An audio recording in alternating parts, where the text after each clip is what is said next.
Yeah, hi everybody. Start going. So I don't really have a title today, but I wanted to bring Tori up. This is my new assistant. So Corey or Tori. Tori. Yeah, and because we're growing rapidly downstairs at North Star, so I am now building my team out. So we have a team email for me. It says Team Crystal at North Star Title. So you know, we're growing. We're at max capacity now, which is awesome. You know, like always, we're here, so she can help you guys too. Yeah, so I just want to come say hi. Hope you guys had a great weekend, and then I'll be here on Thursday again. So, any questions for us? No? No? Cool. All right. You guys have fun with your Thank you. Nice to meet you. Bye. All right. So for the people online on Zoom, if you guys will throw your name and that's probably good enough into the chat box would be great. I'm definitely the only guy in here because this handwriting is way good. Hello. I feel like I have to. I'm here. Yeah, I'm about to write on the board. Well, we expected that handwriting. Oh, okay. But I looked at these and now my name's gonna be illegible. Well, that's all right. That's okay. He'll know it's you. That's right. Then we'll know it's you. All right. So yeah, for everybody on Zoom, if you'll just throw it in the chat box, it'd be great. Yeah. All right. So this is one of the classes, you probably have heard me say it before, but this is one of the classes that I teach that I highly recommend. You'll notice that I send out an email to tons of people, even that have already attended the class before, saying like, if it's not working the way you want it to, come back. And actually, let me address for you guys. I spilled something. I don't know what on my steel pants, but like, yeah, I don't know what happened. I sat down and then I got water to try to get it off, and then it stained it. So they can't see on Zoom. So, all right. Anyway. So after what's that? Said would it bug me? I'm glad you pointed it It's out. like, do you remember the commercial of I think there was a commercial on TV that had like a little stain and the stain would talk? Like, that's what I feel like right now. This is gonna sit and have a little conversation. So anyway, all right. So but everything that I teach to you guys, if you are not gonna do anything else that I teach, do what we talk about today. Because it is 100% guaranteed to work. Of everything that I teach, this is the one thing that I will tell you is it's a math problem. And I'll show you what that looks like. And don't worry if you don't like math, because it's not like that big of a deal, math. But it is guaranteed to work, because the way that most people approach working their sphere of influence is they approach it as a people problem. But it's not a people problem, it's a math problem. And so if we will treat it as a math problem, then you'll see that it's guaranteed to work. Now, what I'm going to show you today is why, in fact, what you will hear from people, including within our own company, you'll hear people say that you should expect a 10 to 15% return on your sphere of influence, which sounds actually not too bad. But actually what I have found in what? That sounds pretty cool. Well, if it really was 10 to 15% out of 100 people, if you got 15 transactions out of it, wouldn't Pretty good. I'll do it. I mean, I'm going to teach you a better way. Let me say, so I'll say it that way, Tristan. But typically the way you will hear trainers talk about it is you should get a 10 to 15% return. Well, and then even what will happen is sometimes people will have a you're online. I'm going to mute you. I can hear background noise, but you're free to unmute if you have a question. So here's the thing is I have been to real estate training seminars where they will have top producing agents come up and they will say to them, how many people do you have in your sphere of influence? And they will say, I've got 4,000 people in my sphere of influence. Well, if you got just a 10% return off of 4,000 people, how many transactions would you do in a year? 400. 400. These agents are not doing 400 transactions that say that they've got 4,000 people. So that's where I guess I'm coming from in saying part of what with me, when you train with me, one of the things that I want you guys to understand is part of my job is to enable you to know with a capital K. That's the best K I've ever seen. Is it really? It really is. Your Well, handwriting's take way that, better than Trevor. Trevor's. Look at that. I Boom. didn't know what happened since last time. I'm impressed. I was know impressed You were getting better with age, Russ. Apparently, so look at that. I better erase it. Yeah. So, but here's the thing, my job is to enable you to know. So to just realize that that's what part of what I want to do is so sometimes as I teach, sometimes I will like maybe sound a little negative, like meaning saying it sounds great, even though like you said, Tristan, it's not, but it sounds great because seriously, if you had 300 people and you did 30 transactions because of 300 people, wouldn't be a thing.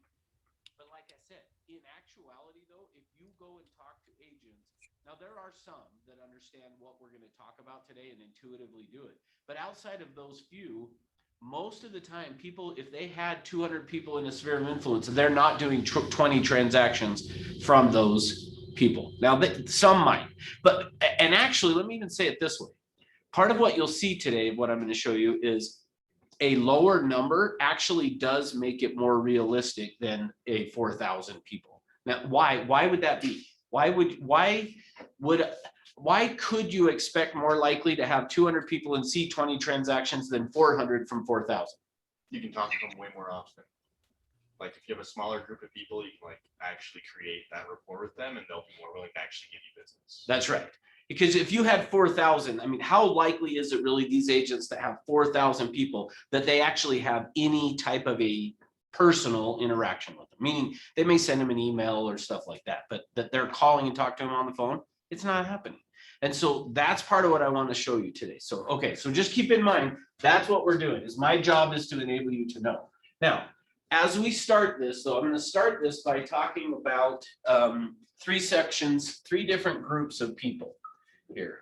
And apparently I didn't fully erase stuff that was on the board here. But I'm going to talk to you about three different groups of people here to start off. Now, we're going to spend the majority of the time on the sphere of influence one. But I want to start with first of just talking about what makes someone a client, okay? Because we have to understand what each of these represents or how to work with each of these, okay? So we're going to spend a few minutes on this. We'll spend even probably less time on this, and then we're going to spend the majority of our time talking about this third area. So when you went to real estate school, you were trained and or taught what makes somebody a client. Now, I'm going to give you a little bit different definition of a client. Meaning in real estate school, what did you learn makes somebody a client? Somebody that you're helping through the process of like a real estate transaction. Okay, and what do you need for that to have happen? For them to be your client, what do you have to do? Contract. They sign a contract, they're your client. You have fiduciary duties to them. Okay, that's all true. But we're not going to talk about that. We're going to talk about what makes somebody a client, meaning that you can actually get paid. So we're not, so keep in mind, there's the division of real estate's definition, which is fine, and it's incorporated in what we're going to talk about. But in terms of, for me, what makes somebody a client for you is not going to be the same definition that the division would give you. Meaning, think of it from my standpoint as this is, you're going to get paid. What the division taught you is how to stay out of jail. I'm going to teach you how to make money. So what makes somebody a client? So now with that in mind, and maybe we'll start with the division's definition, but what makes somebody a client? What would they have to have, be, or do? And we can start with the divisions. Okay. Signed contract. Okay, so now I'm going to say it differently though. I'm going to write it down as you. Now you probably should write it down this way. In order for someone to be a client, they have to be committed to working exclusively with you. Now, the way that they demonstrate that is by signing a contract. But in order for you to know you have a client, you have to have someone who is committed to working exclusively with you. So they're committed to working exclusively with you is what makes them a client. Now, the way they demonstrate that they're committed to working exclusively is by signing a contract with you. Okay. So, but they're committed to working exclusively with you. So that's the first thing that has to happen for somebody to be a client. So now let me show you why I say let's not worry about the division piece so much on this, is because is it possible for somebody to be committed to working exclusively with you and they have never signed a contract with you? Yes. Is it also then possible though for somebody to not be committed to working exclusively with you and they have signed a contract? Yes. See, so that's why the definition is they're committed to working exclusively with you, the way they typically demonstrate it is by signing a contract, but they don't have to have signed a contract to be committed to working exclusively with you. Now, again, from the division standpoint and from the standpoint of me as a broker here at the company is to say to you, you should get a buyer broker signed or an exclusive right to represent signed, but that doesn't make them necessarily committed to working exclusively with you. Okay, good.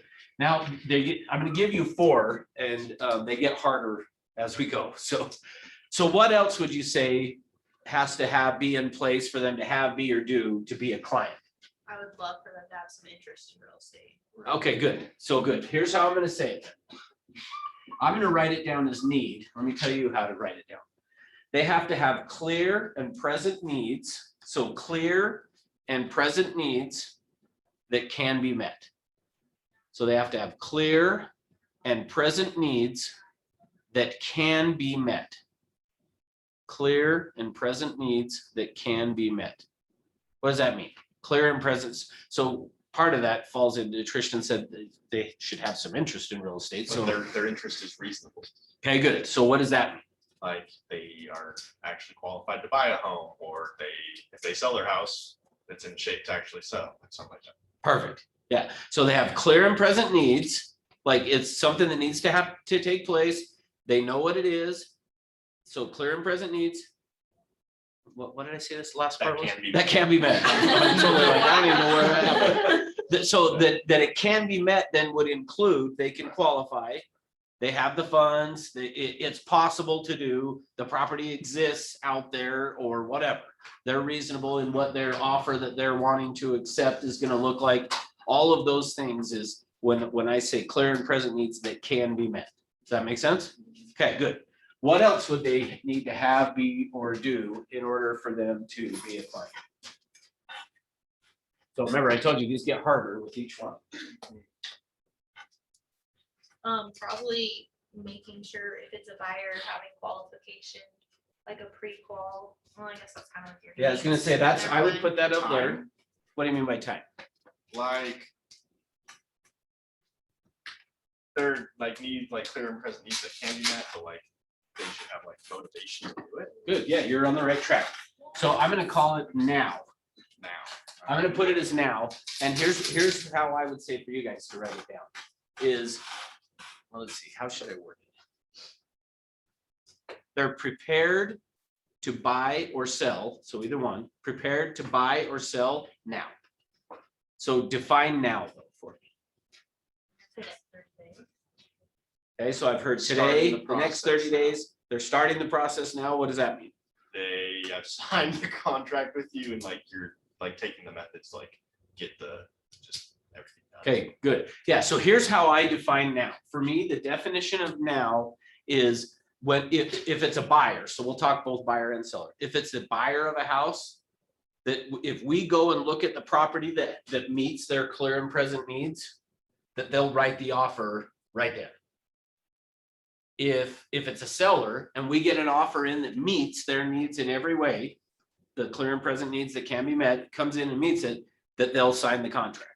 So now doesn't necessarily have, it isn't necessarily 2 day, it's not necessarily even 30 days for me. Meaning if I had somebody who wanted a specific property that just wasn't out there, then they may still be a now buyer, but we got to go find it. Meaning to some extent, I would say that what we have been through the first part of this year, this fit into. A lot of people had buyers who were prepared to buy now, but they couldn't get their offer accepted. Now, you could make the argument, well, then they weren't a real buyer.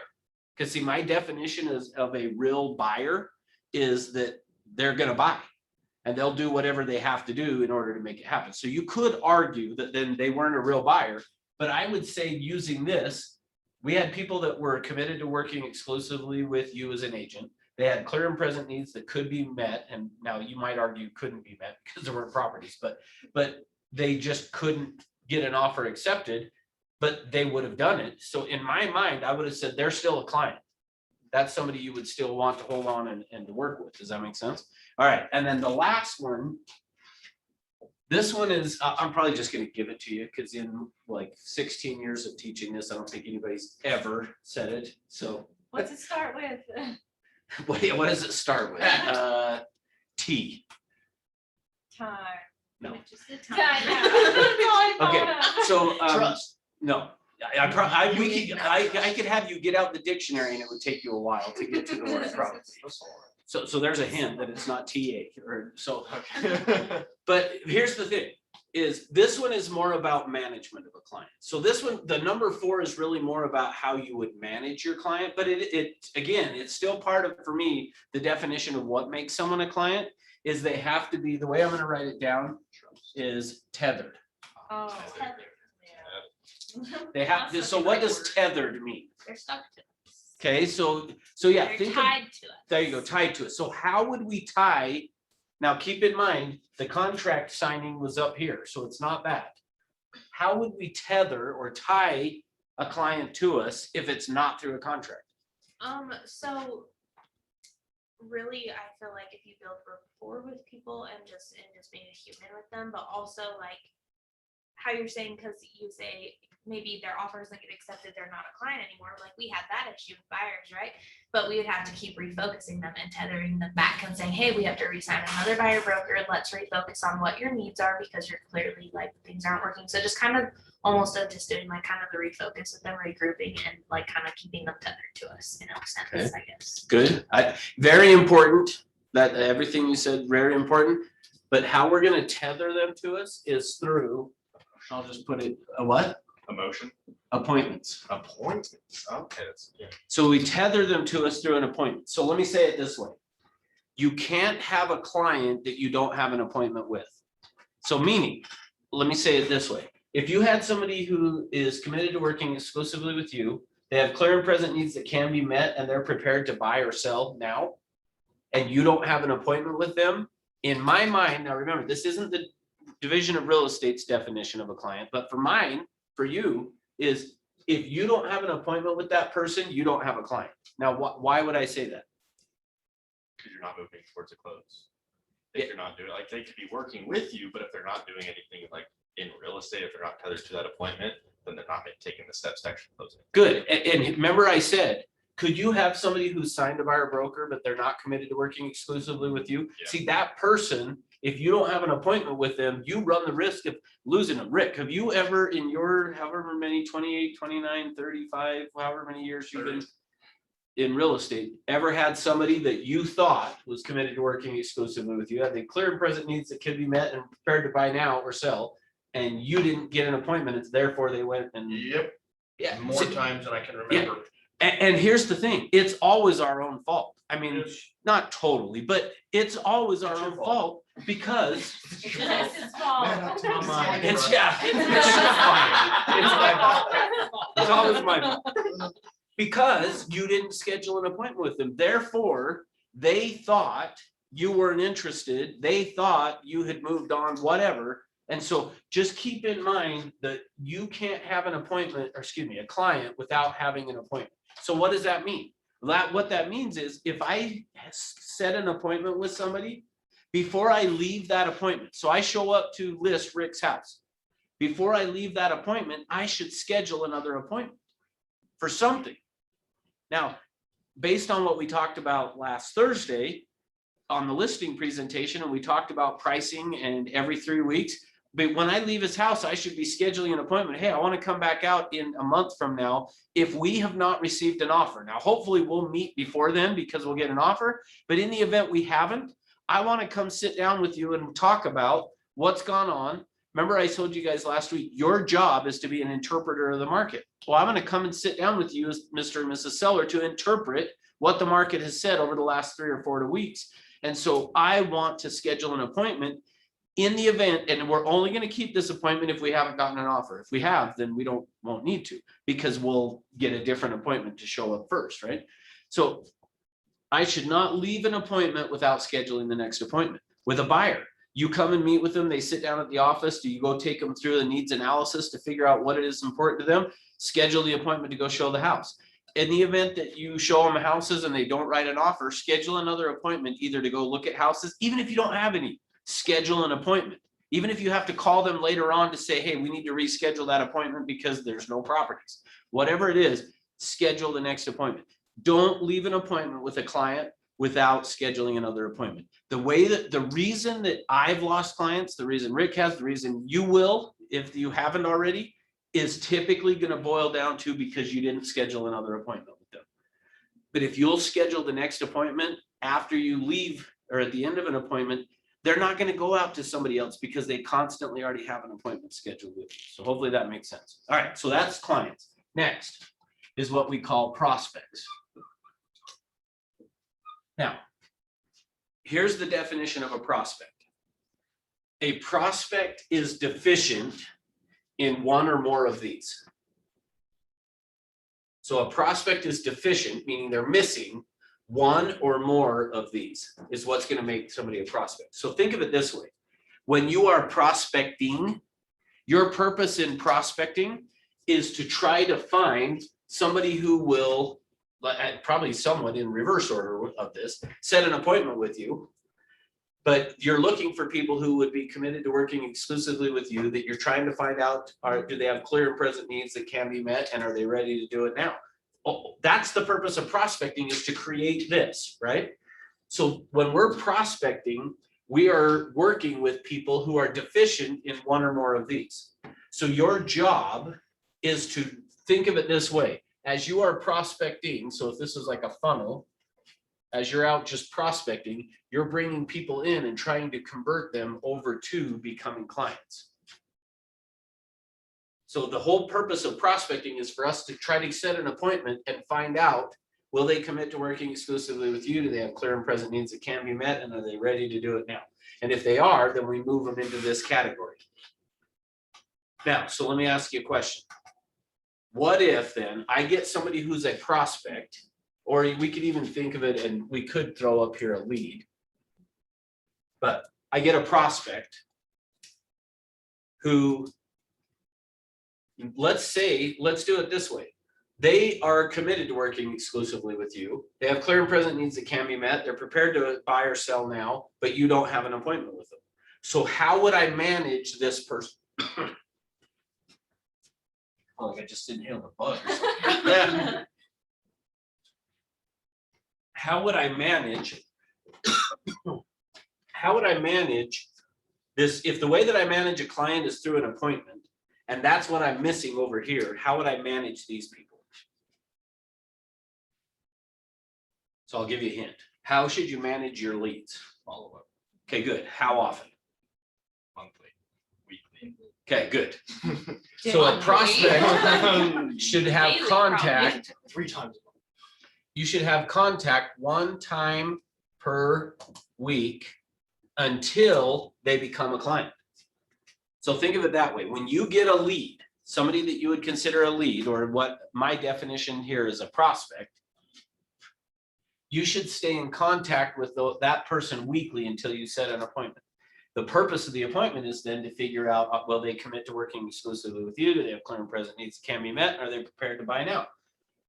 But if you don't, so those people that, again, if I look back in my career of the people that fit these first 3 that I lost, went and worked with somebody else, it's because I didn't have an appointment and I didn't stay in touch weekly with them.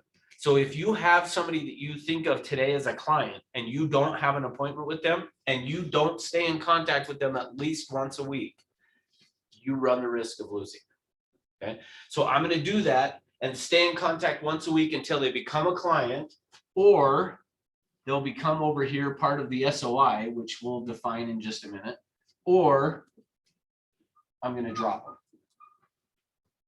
Okay, so think of it that way, is when I get a lead, the whole purpose of a lead is to become a client. In the event that they're not going to be a client, then I'm going to move them over here to this other SOI area, which we'll define in a minute. And in the event that doesn't work, I'm going to just drop them. Just get rid of them. Okay. So the last area is what we're going to call suspects. What? Sus. Yeah. Hey, I actually learned what that word meant. Did you? Yeah. So we'll put in SOI. Yeah, my kids were saying sus one day. I'm like, what the heck is sus? And then because Is that for, what was the game that comes from? There's- Among Us. Among Us, Among Us, that's yeah. right. I was Yeah. like, I was like, oh, oh, what's it called? Yeah, Among Us, I couldn't even. All right, did you know the word sus? I have no idea what you're talking about. See, look, I'm not so old. You're learning as sauce. Sus is a suspect. Oh. Okay. That's pretty Like sad. someone It's being suspicious, sketchy sus- or Oh. suspicious, yeah. You're sus, Russ. Yeah, You knew it. we just gave Rick a new word, so now Sus. keep track in role play. Keep track of Yeah, how many keep track. times he Yeah. says. Oh my We actually had a guy that Rick and I worked for that was like a regional manager for a different company. I don't even know if I should say, but anyway, this guy would come to meetings, and in these meetings, he would say, right?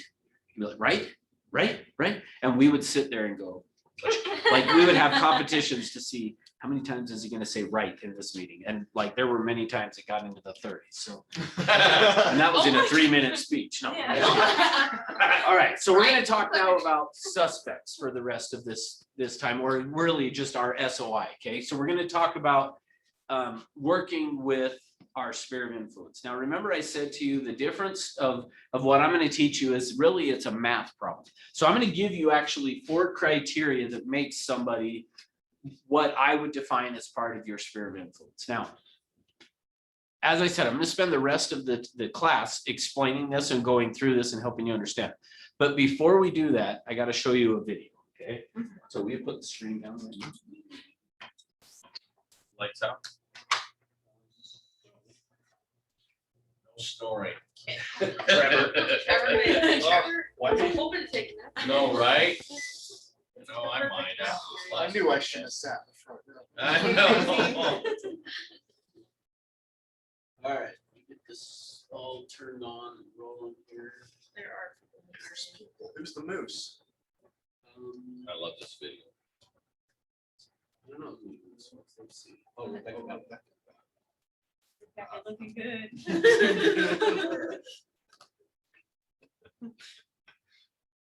Now, let me explain this.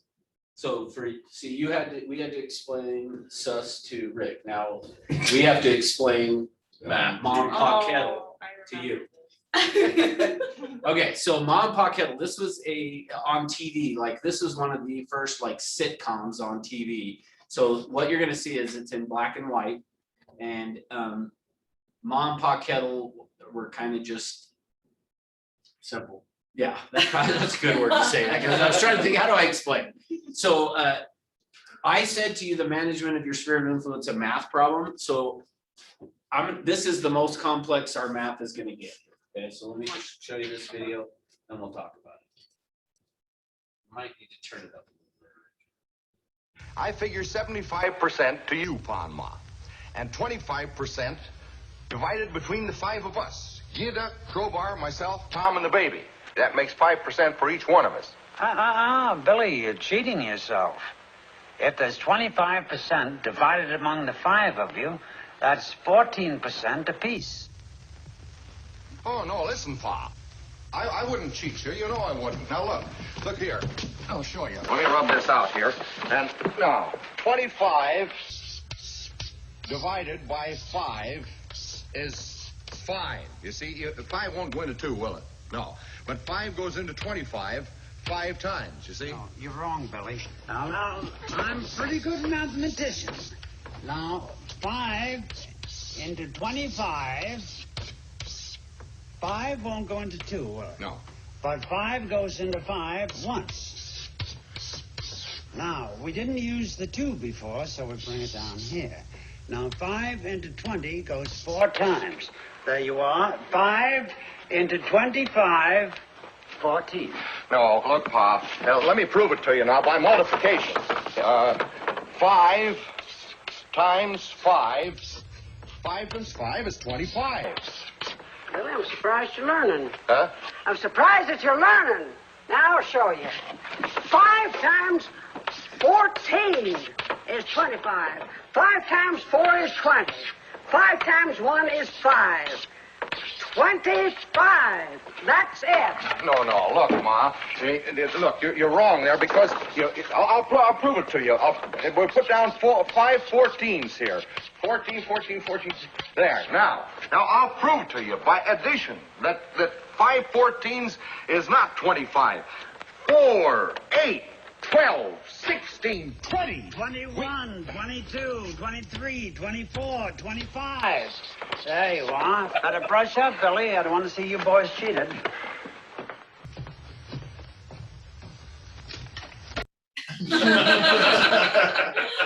Can't fix it. All right. So, can we put that back up?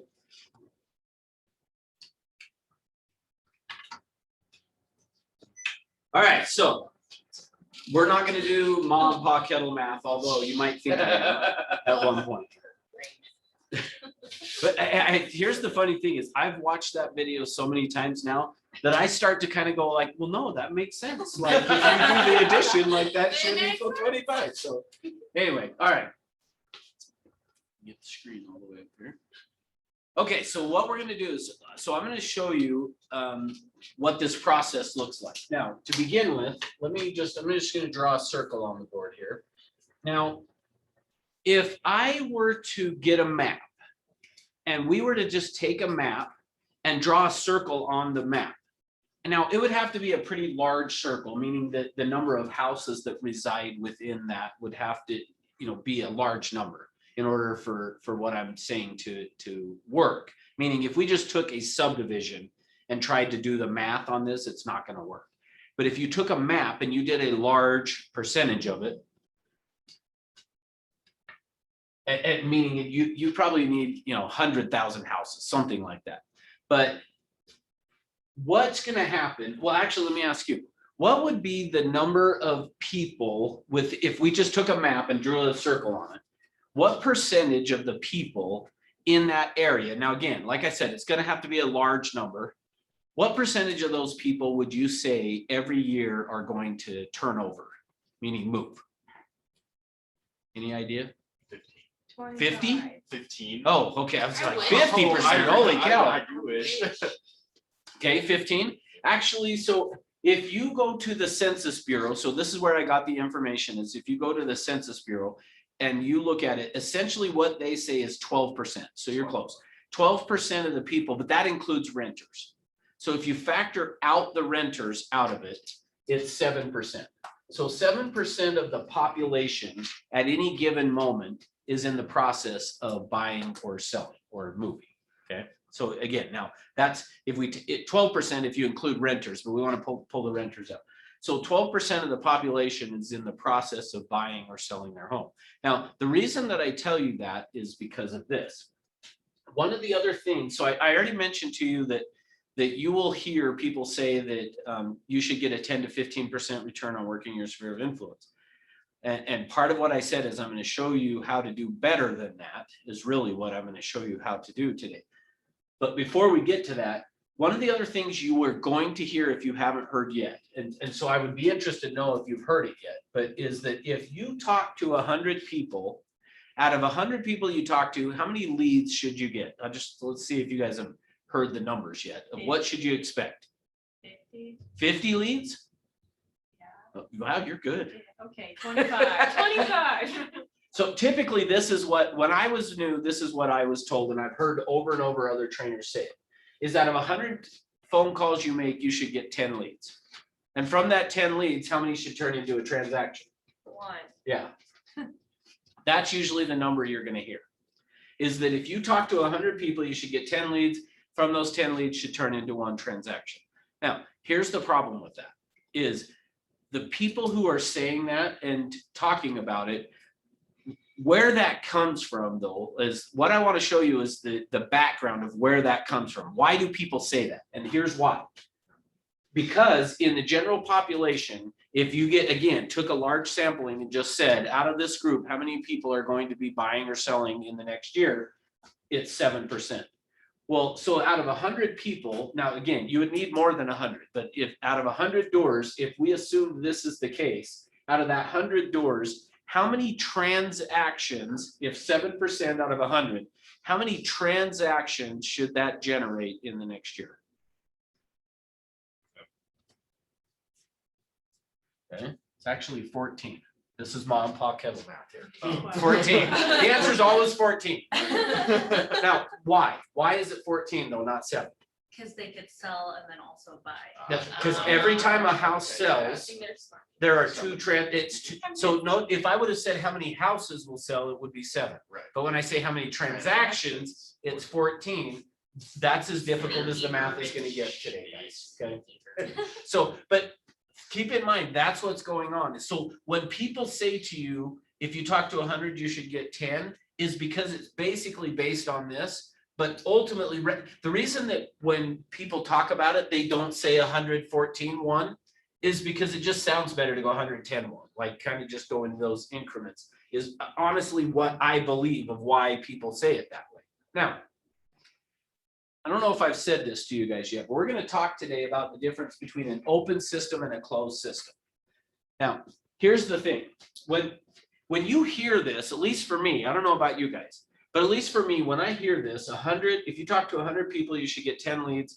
From those 10 leads should turn into 1 transaction. That actually sounds pretty good.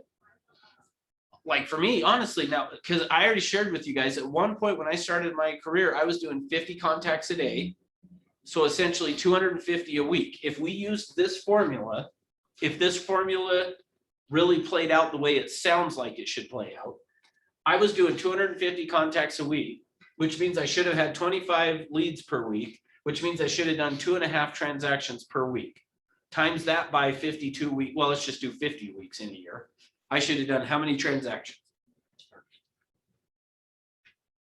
All right. I'm trying to add all the halves up. Yes, anyway, over 100, Yeah. right? I should have done over, and yet I already told you guys, like that first year of doing 250 contacts, I did like 17 transactions. So here's the thing. This sounds good, but let me show you what it actually really says. What this really says is not what you think it says. Okay, so let me show you what I mean. Come back to the dice. So if this were true, and this really played out that way, like the way that we intuitively think about this, it sounds pretty good. But the problem is, what it shows is our lack of understanding in terms of odds. Because what are the odds in this scenario? They're guaranteed if you take the, like, if you talk to 100, you're guaranteed 10. That's what it says. Which would make the odds 9 to 1. Yeah. Right? Okay, so let me show you what that really says though, because we don't, let me show you how the way our brains tend to think about it, this sounds pretty good, but it's because we don't understand this. So watch. 1, 2, 3, 4, 5, 6, 7, 8, well, counting me 9, I guess, but so let's watch what happens. So if this is true, because this is saying 1 out of 10, right? 9 to 1 or 1 out of 10. So I come here and she tells me no. Kristen tells me, Kirk, I keep hearing no, no, no, no, no. No, I'm schizophrenic and I talk to myself. I go to me and I'm probably gonna say yes. So I go to me, I get to the 9th person and I get a no. What, based on this, what should happen with the next person I talk to? They have They to have say to say yes. yes. They're gonna say yes. But is that what happens? No. Now, let me show you why, the reason it doesn't happen, I'm with you, I wish it did. But the reason it doesn't happen is because of our lack of understanding of odds. Because if the odds are 9 to 1, then what does that mean when I come to Miriam and I talk to her? It's 9 to 1 in that situation, and it's 9 to 1 in the next situation. That's right. It's the chances are 90% that she's gonna tell me no. So I just got told no, I get to Tristan, now what are the odds? 9 to 1. Okay, now what are they? 9 to 1. And what are they now? And then what are they? And then what are they? Person that needs the deck. What? I She was texting, I could see it. So- I'm like, someone. She's like, what? Here's the good news. Yes. Here's the good news. I watched a video this morning that was about how to not take things personally. And as part of the video, the guy says, imagine you're standing up teaching a class and somebody's looking at their phone. You can take that personally, or. Then it happens. Remember, don't take it personally. Russ, I didn't have anybody text him this morning. I know. So here's the funny thing is he said, here's what he said. You can choose to look at that one of two ways. You can either look at it and be offended, or you can look at it and say, what I am saying is so important that she's texting her family right now saying, you should hear what this guy is saying. It is so amazing. See, I'm not gonna be offended. Way to make it Because about that's you. what you were doing, right? Yeah, Okay, so the odds are 9-1, still against you. Now what are they?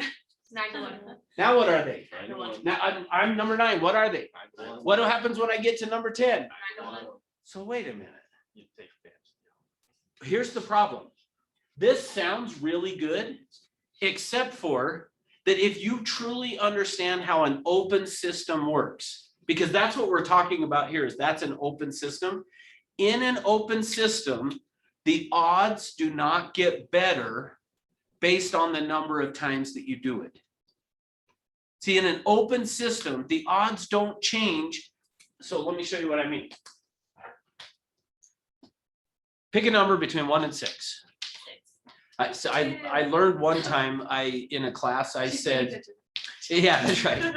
I learned one time in a class, I said, pick a number. I was holding this up and I said, pick a number. And somebody said 7. I was like, okay. Not here. Yeah, this is not an 8-sided dice. So 6, you said, right? Okay. What are the odds that when I roll this right now that I'm going to get a 6? 1 to 6. They're 1 out of 6. So what that. That's over. I'm headed to Vegas. All right. Time to go to. I'm going to Vegas. Go to Vegas. Now, so, but what are they now? 1 to 6. Okay, so what are they going to be this time? 1 to 6. What happens though if I've rolled it 10 times? Whoa. I know, I'm out of it. What would happen though if I rolled it 10 times and there still wasn't a 6? It would be sad, but what would the odds be on the next roll? Oh, 1 to 6. They don't change. See, they don't change. Now, if you want to get hypercritical on it, which I actually had a guy one time in class, this goes back probably 10 years ago, and this guy does really well in real estate, by the way. In fact, he's probably going to make this year $700,000-800,000. But in the class, he was like, I disagree with you. And I said, well, what do you mean? And he said, the more times you do it, though, the more likely that 6 is going to come up. And I said, well, no, on each roll, the odds don't change. Now, we argued back and forth, and I finally had to just kind of say, okay, let's agree to disagree. But the truth is, what he's in math, there is something called regression towards the mean, that basically that's what he meant. He didn't understand it that way. It's all about statistics. And if you understand statistics, he's right. Right. But you have to understand the mean and you have to understand stuff like that. Yeah, correct. So, yes, so there is in math something called regression towards the mean, which basically does say that the odds are 1 in 6. And if I've rolled it and it has not come up 400 times and it's not come up, there's a pretty good chance it's going to, just because over time it has to balance out. Meaning, if I rolled this dice 1,000,000 times, guess how many times the 6 is going to come up? Essentially, now, the thing is, it's not going to be exact, but it's going to come up 1 out of every 6 point something times, or 1 out of every 5.9999 some, meaning that, but here's the, so it's true, that is true. So I want to make sure you guys understand it, that the odds don't change based on the number of times that I roll it. The odds don't change based on the number of people that you call. Now, you can improve your skill. I don't want to take away from that. And we do want to do that. But I want to make sure you guys understand this. The odds don't change. Now, is there regression towards the mean? Meaning that if I called 1,000,000 people, would these numbers play out? Probably. But here's the question. How long is it going to take you to call 1,000,000 people for those numbers to balance out? It's going to take a long time. And so here's the point is this probably works and sounds good and probably truthfully, if you took the number of contacts that every agent made across the country and then said how many leads did they get and how many transactions, it probably would play out that way. Here's the problem. You don't have the ability to do it at that level. None of us have the ability to do real estate at this level, meaning for this numbers to play out. Because like I said, I was doing 250 contacts every day and I was not doing, or excuse me, not every day, every week, I was like, 50 a neighbors, day. you're Yeah, sorry, no, grinding. I was not doing that. 50 per day, but I was doing 50 every day. And according to this too, if you did 50 a day, you should do 50 transactions a year, and it wasn't happening for me. So why? Well, the reason is because it's an open system, and in an open system, the odds do not change based on the number of times you do it. So even though we have a regression towards the mean, the odds don't change. Every time I roll the dice, the odds of it coming up are this 1 out of 6 every time. Same thing with us in terms of real estate. Does that make sense? Okay, so what if we could change it? What if there was a way that we could work it as a closed system instead of an open system? So let me say it to you this way. We just add another 6 times. That's right. Sort of, that's right. So I told you that I'm going to give you 4 protocols for working your sphere of influence. The first protocol is your sphere of influence needs to be a closed system. Okay, so the first protocol is it's got to be a closed system. Now let me show you what that looks like in terms of this dice. Now, you are not going to be able to go to Vegas and do what I'm about to show you. If you could, I would not be here doing this with you. I would be there doing this, but you can't do it. So now I realized this morning, so I apologize. Thank goodness for Amazon. Tomorrow I'll have stickers, but I don't have them today. If we were to change the rules of the game, now this is where I'm saying you can't go to Vegas and do this. I wish you could, but I'm going to change the rules of the game. If I were to say, I'm going to roll this dice, and if a number comes up that's not, ooh, it was almost a 6 again. If it's not a 6, so it was a 2. If I had, and typically when I teach this class, I do, but I noticed this morning I was out of stickers. I would put a sticker on this. So if I put a sticker on the 2, and then I told you guys, here's the rules of the game. This is my game, so I get to decide the rules. For me, the rules are in a closed system. If a sticker comes up, it's a free throw. So now that I've just put a sticker on there, so before putting a sticker on, what were the odds of getting a 6? 1 to 6. 1 to 6. Now that I put a sticker on the 2, what are the odds? 1 to 5. 1 to 5. Okay, so now watch what happens. So I roll it and the 6 comes up. Okay, so how many times did I have to roll it to get a 6? 2. Twice. Now, but let's watch what happens. So let's keep in mind, since I don't actually have stickers, we're just gonna have to mentally do it. There's still a sticker on the 2, okay? So I roll it and the 5 comes up. So now I'm gonna put a sticker on it. So now there's a sticker on the 2 and the 5. The odds are now what? 1 to 4. That's 1 right. to 3. So now there's a 4. So I put a sticker on the 4. Roll it. 4 comes up. Free throw, so we don't count it.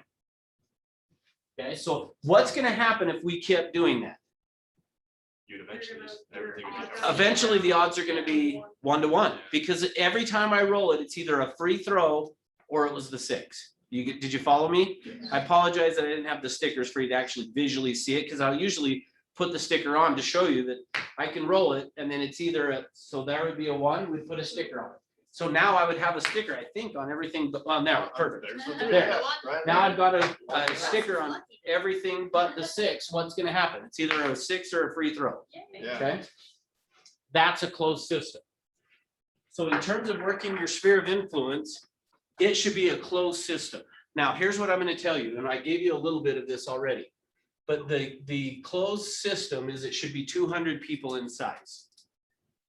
So you want to have 200 people. Now, the truth is, it doesn't matter the number.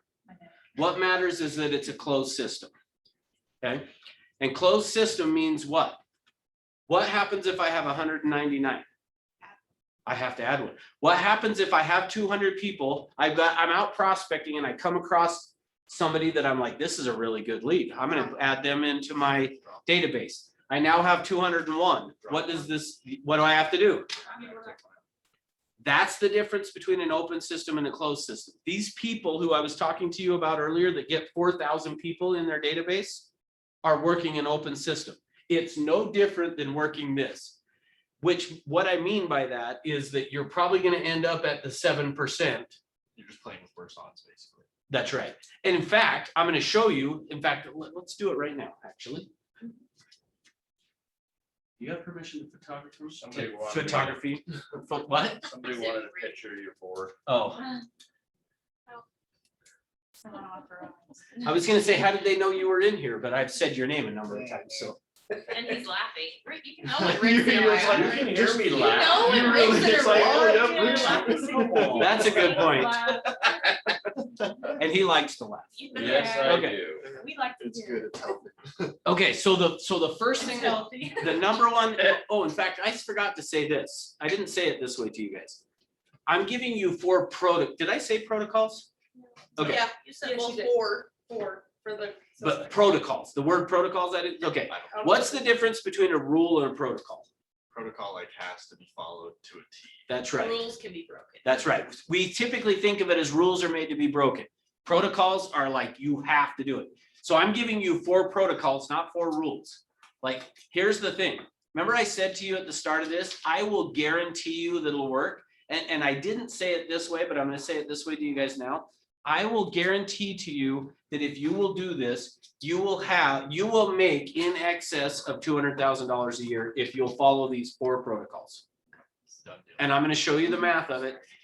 So here's the thing. I love, Trevor, that you're saying done deal, but here's my experience. Most of you will leave here and not go do this. Well, I'm not those. Well, I appreciate, I'm saying that way. We hold you accountable for that. I Well, hope I hold myself accountable. I'm saying it that way though, Yes. because for me, guys, I hope, when I heard this, I did the same thing, Trevor. I was like, I'm doing it.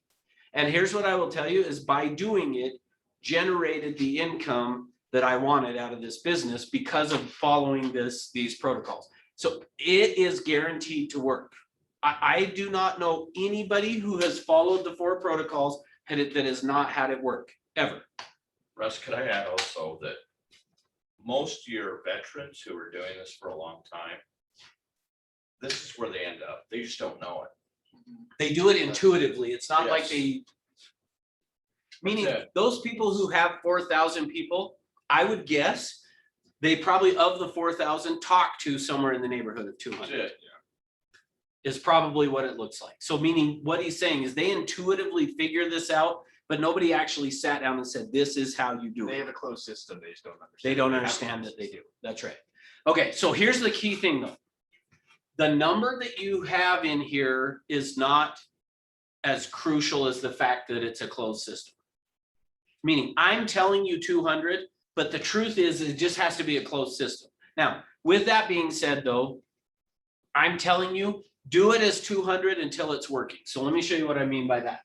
This process, and so also just so that it doesn't sound so negative when I said to Trevor, I appreciate it, but you guys aren't gonna go do it anyway. Like, I don't wanna sound that negative. But here's what it's going to look like. And I've shown you this before, the learning curve. In order for you to get this to work, at this point right here going forward is where I'm telling you, you will have the over 6-digit income. So meaning, and I'm telling you it's over $200,000 a year. And I'll show you the math on that in just a minute. But in order for that to take place, you got to get to here.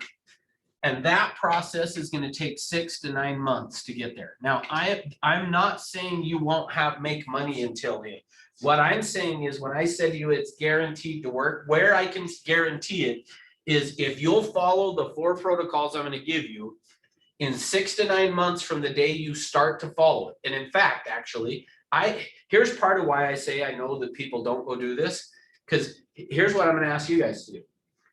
Make a note in your phone, put a reminder or put an appointment in there for 9 months from today to call Russ and tell me if you followed all 4 of the protocols. And guess how many times I've been called? None. 1. One. Oh. Well, And you know what the phone call was this? Wrong number. Nope, I answered it. This is Russ. And they said, hey, Russ, this is so-and-so. And I said, hey, how's it going? They said, good. I'm not sure why I'm calling you. I just had a reminder in my phone to call you today. Is there some reason I was supposed to call you? And I said, yeah. You were sitting in my SOI class 9 months ago from today. And I told you guys, put a reminder in there and call me if you tell me if you did the 4 protocols. And he goes, yeah, I didn't do it. Okay. Now, truth is, there are people that do it and that have it work. I just think they don't ever Look call at and this, tell me. 100%. April 6th, 2022. Is that what it is? Okay. Yep. You're getting calls for everybody in this class. Sounds, well, I won't, but I love the thinking there. Well, I'll Trevor. call you regardless. You of if might. I did it or not. I'll be like, Russ, You might. it's been 9 months. So yeah, make sure you put it, here's the thing, put in there that something about tell him if I did the 4 protocols. And you guys, I said everybody's got my SOI number? class 9 months ago. You what? I added that SOI Literally class 9 9 months ago. Okay, good. So I know to look back right. Okay, good. I know, I've added that piece because I was like, because here's the thing, I promise you, in a few minutes here, when I show you all this stuff, you're gonna be like, I totally see it. I believe it would work. I can see how it would work. And then what happens though is this. So let me make sure you guys understand, because I don't want you to think I'm being negative, but I want you to understand this is why people don't do it. So I'm gonna give you the why. So why do people not do it? I'm gonna show you. So first though, from the point of this where it I like to call it maturing. Okay, when your database matures, and I'll show you what matures looks like. From that point on is when I'm telling you, you'll make that kind of money. You'll make it along the way. But notice what's going to happen. If this is 6 to 9 months, what's going to happen the first 3 to 4 months that you're doing this? You're gonna struggle. Well, nothing. Essentially, nothing is going to happen. Now, how much do you guys know about growing bamboo? A lot. I A lot now. She is She is bamboo. bamboo. Okay, great. Miriam. Teach us about bamboo. Oh, If you please plant teach us. a bamboo seed, It takes forever to grow. no, don't just say forever. Like, how long is Like forever? 4 years, right, for it to start growing. But there's a So system hold on, wait a deep minute. down. Actually, can I say it? Because I have some bamboo growing. All right, say it. She's been. Okay, so when you first plant it, you don't see anything. You water it, you fertilize it, you don't see anything. Next year, you don't see anything. I mean, it keeps going where you're nurturing it and you don't get any results really until 5 years. And that whole time the roots have been going deeper and deeper and it will shoot up So yeah, when it finally 90, grows, what does it do? 90 feet And how long? within, gosh, I thought it was like 30 days or it's crazy. That's right. Okay, perfect. 24 hours. So here's the point though, and I want to make sure you guys heard what Rebecca said. It's not that nothing is happening. It's not that nothing is happening during that first 4 years. What's happening is it's putting its root structure in place so that it can shoot up and take off. Yeah, so here's the thing. What I'm going to show you today, keep in mind, and so the reason that people don't do it, the reason that agents 9 months from today don't end up calling me and telling me, Russ, I did it and it worked. Like, actually, I would love to have somebody, I wouldn't really love it because it would then not allow me to say I can guarantee it, but I've yet to have somebody call me and say, I did all 4 of the things that you asked us to do and it didn't work. I've never had anybody do that. I have had people though, not 9 months to the day later, but I have had people that come back later and go, oh yeah, I do it and it works. In fact, there is an agent, the one who does it the best of anybody that I've trained in this is an agent in Salt Lake area here. I'm going to drop her name, Tonya Messina. And I hope she doesn't mind, but I talk about her every time and I will tell people, go look her up on the MLS, go call her and ask her if she follows this process. And she'll tell you that is exclusively how she runs her business is this. It's all SOI. She doesn't do any business besides sphere of influence. And I haven't talked to her for a while, so I don't know where her numbers are at. The last time I talked to her though, she was making over $300,000 a year doing just this. So it works, but here's the thing, but just keep in mind, the reason I say it is you've got to be willing to do these 4 things for more than 4 months and see nothing come from it, or at least you're gonna feel like nothing's coming from it. It's putting its root structure in place is what it's doing. Because notice what happens all of a sudden down the road when you hit month 5, 6, 7, in that range, it shoots off. So if you'll follow the process, it's going to work, okay? Now, here's the thing that I will tell you.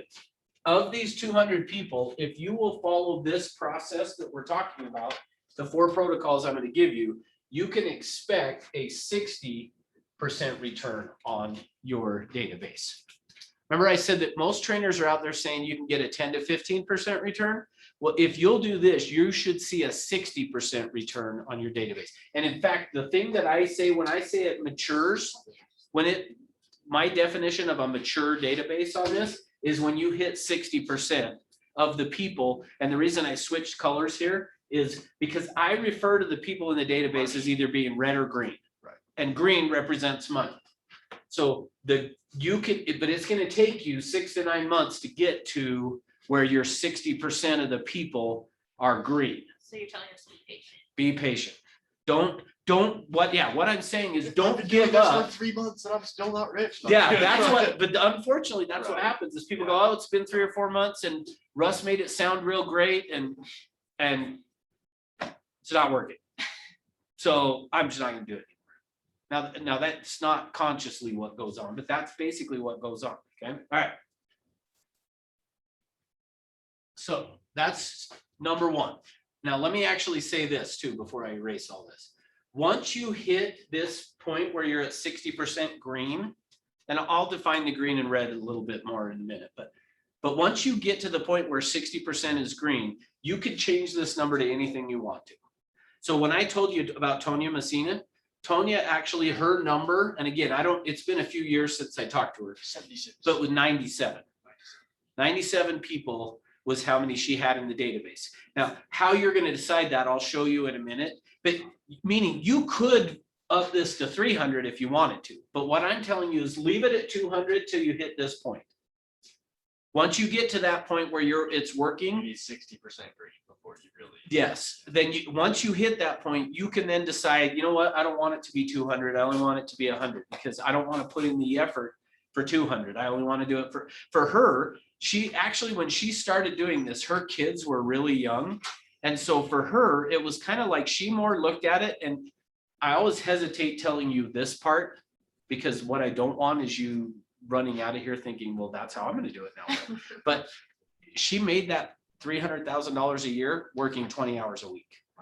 Because what she did is she sat down, she had 4 kids that were fairly young. And I wish I could remember the exact age. I mean, they're probably all pretty much grown now, but her kids at that time, I want to say were like 5 to 2 or something like that. Or I don't know exactly, but they were younger, under 10. That's probably the best way to say it. I think she had 4 kids that were under 10 years old when she was doing this. So for her, she sat down and said, here's the days that I'm going to work. Now, what she did is she went and hired an assistant that worked the other 20 hours. So her sister is who she went and hired.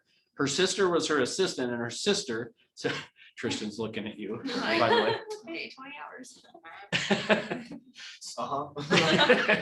I get 40, she gets 5. So, but what she did is hired her sister to work the other 20. Now, I don't know what she paid her sister, but essentially she got 40 hours out of the week, but she paid her sister 20 hours of the week's worth of work.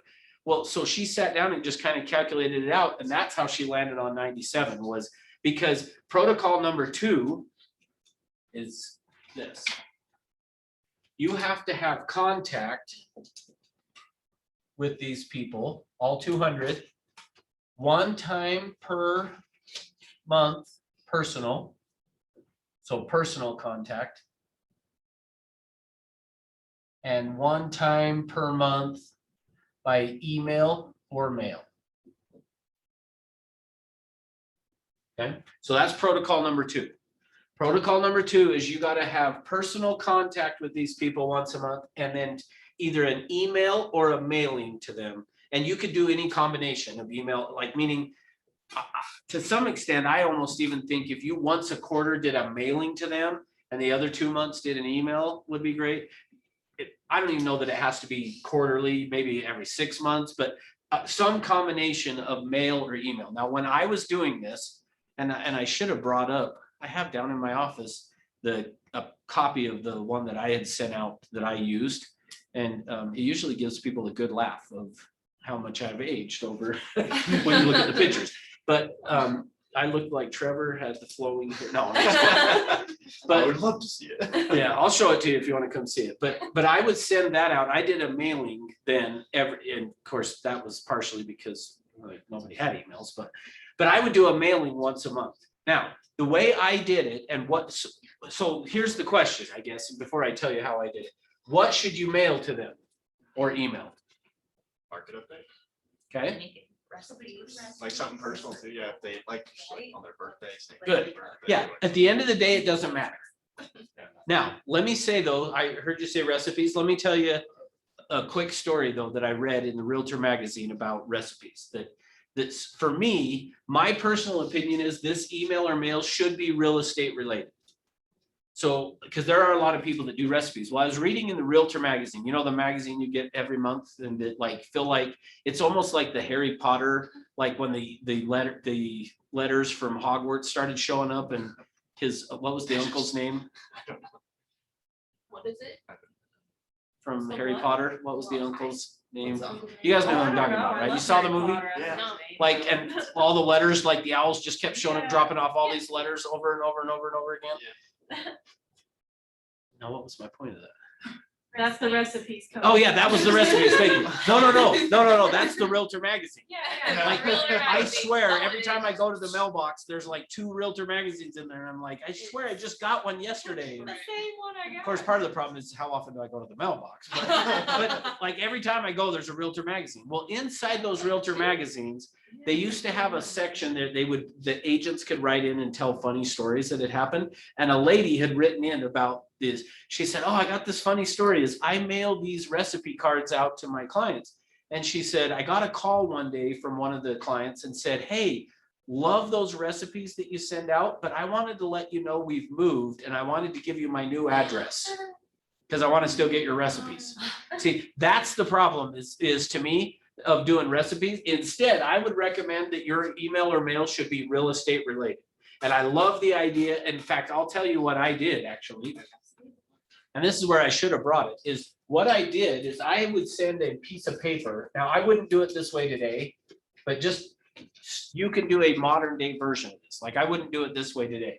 The way that I did it back then was I had an assistant and my assistant would spend 40 hours of the month. So her whole entire first week of the month was spent putting this together, which I would never do it that way today, meaning technology makes it so much easier. We don't need to. I'll tell you how I would do it today.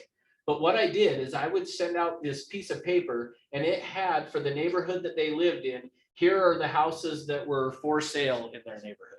Then the next line had, here's the ones that were under contract. And then down here was, here's the ones that have sold. So I would send to them every single month for the neighborhood they either the neighborhood they lived in or a neighborhood they were interested in.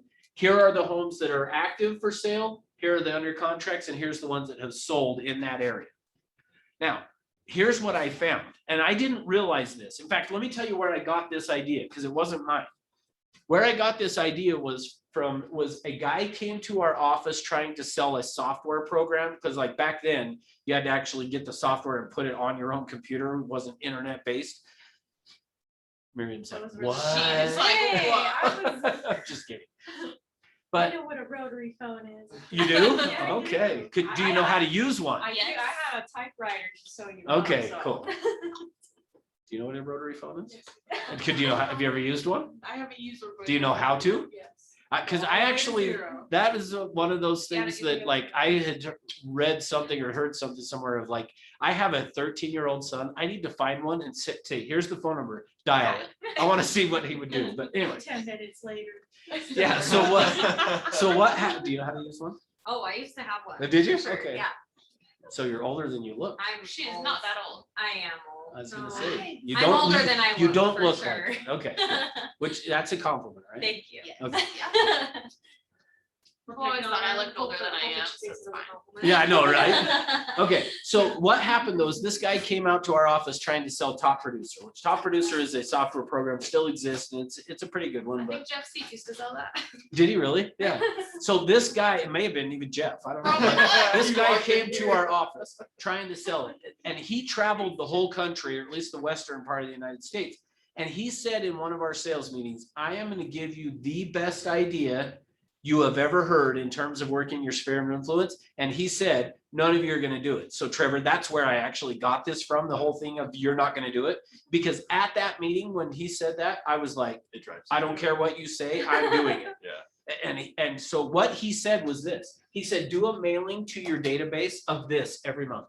And he said, yet none of you are gonna go do it, but it's the best idea I've ever heard. And let me tell you, I started doing it. And like I said, I'll show you the copy. If you want to see it, come down to my office afterwards. See the perk for being here for you guys on Zoom. Too bad. You don't get to see it. I'm just kidding. But No email. yeah, that's right. I'm not emailing you. You got to come see it. But I started doing that, and I will tell you, it is the best thing. Now, here's why. Go ahead. Are you sending it out to all 200 of your? Yes. Okay. Yeah, so that's why it took my assistant a full week to do it, is because we had a spreadsheet where 200 people, we had in there kind of the criteria, and my assistant would sit down and don't do it this way. Today, I wouldn't. But she would sit down and she would pull up that spreadsheet and go, okay, do a search from this area to this area and this area to this area, pull out the actives, pull out the under contracts, pull out the solds. Then she would put a picture of it on the piece of paper. She'd put the address, what it sold for, or what it was listed. Like, it took her a solid week every month to do this. Now, thankfully, some of those 200 people lived in the same neighborhoods, like meaning the neighborhood that I lived in, probably, I don't know the number, but a majority, maybe not a majority, a lot of people of the 200 were right within my own neighborhood. So when she pulled it, like she pulled that criteria for 20 people or 30 people, not just one, if that makes sense. But it took her a solid week to put this together for each of the 200 people, and then we would mail it to them. Now, here's where, when the guy said it was the best idea and nobody was going to do it, I didn't understand this until I had done it. What happens is when you send this to the people, they think you are the listing agent on every one of those properties. They think you sold those properties, or put those under contract. They think you sold all of those properties.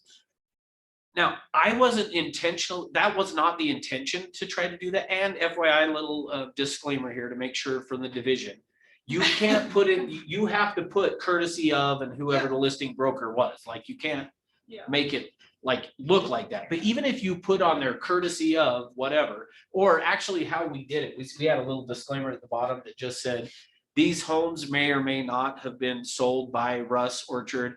They're just here to let you know.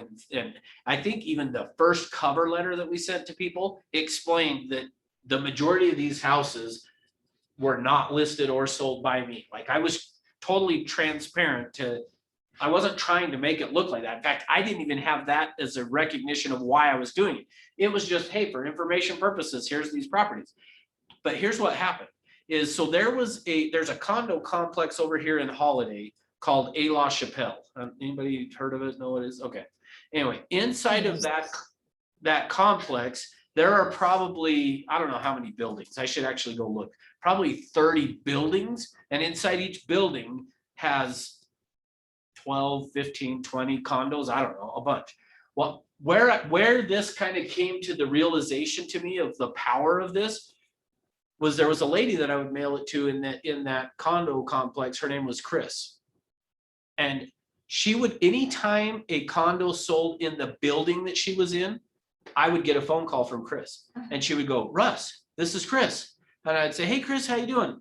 She and I worked at the bank together before I came into real estate. She'd call and go, you sold a condo, because she would see it on the paper here. You sold one of the condos right below me. You didn't even come and say hi to me.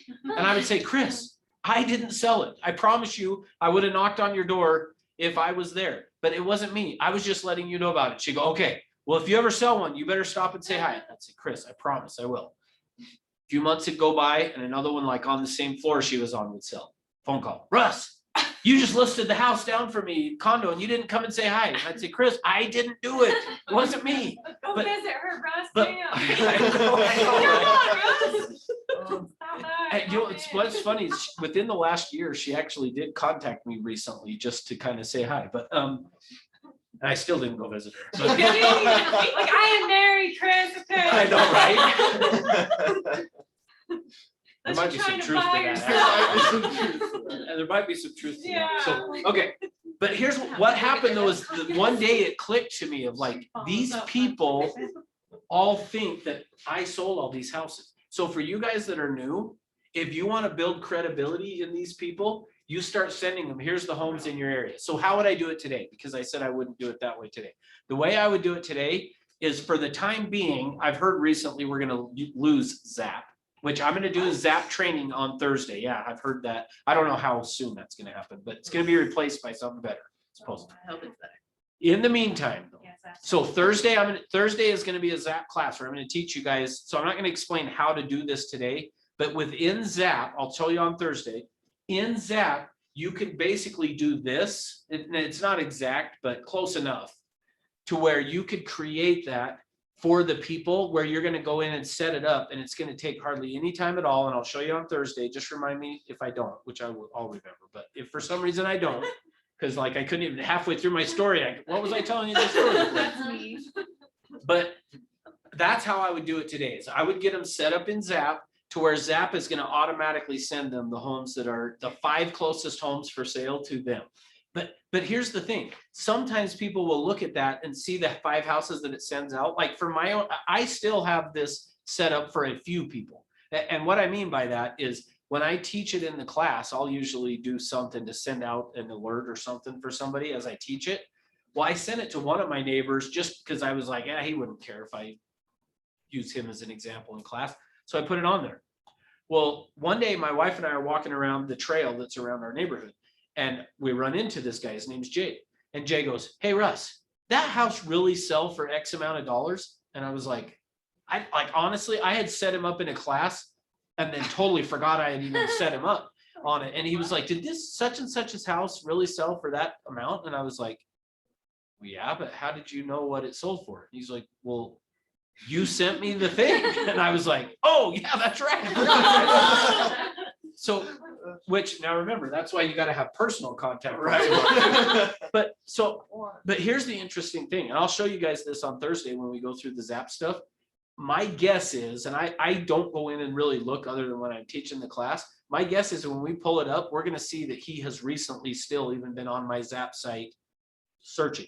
And that day he told me, hey, FYI, I'm getting close to retirement. I'm probably 2 years out to retiring. And he goes, when I do, I'm going to have you sell the house for me. And here's the thing. All I had done is gone in and set him up to receive this type of a thing. Now, granted, when I was full-time selling real estate, I was doing this with him. So it was no surprise to him to see it as an email because I had done this with him before. But I promise you, when he lists his house, he's going to use me, and it's because of me having this set up and sending this. But they think you did it. So if it were me today, here's the thing. What matters is that you send something to them. But if it were me, I would do real estate related that makes you look like the expert. So another thing, when you do list a house, that would be a great thing to send out is, hey, just listed this house for sale. Probably isn't, I know you may not be looking, or it probably doesn't work for what you're looking for right now.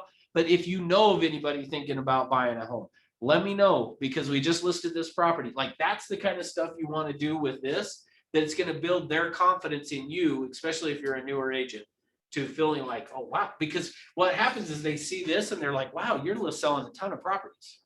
So, make sense? Yes. All right. Any questions on that one? I just realized I skipped one piece. So right now I have 2 listed down, so I think I missed 2 unless you're on number 3. We haven't done number 3 yet.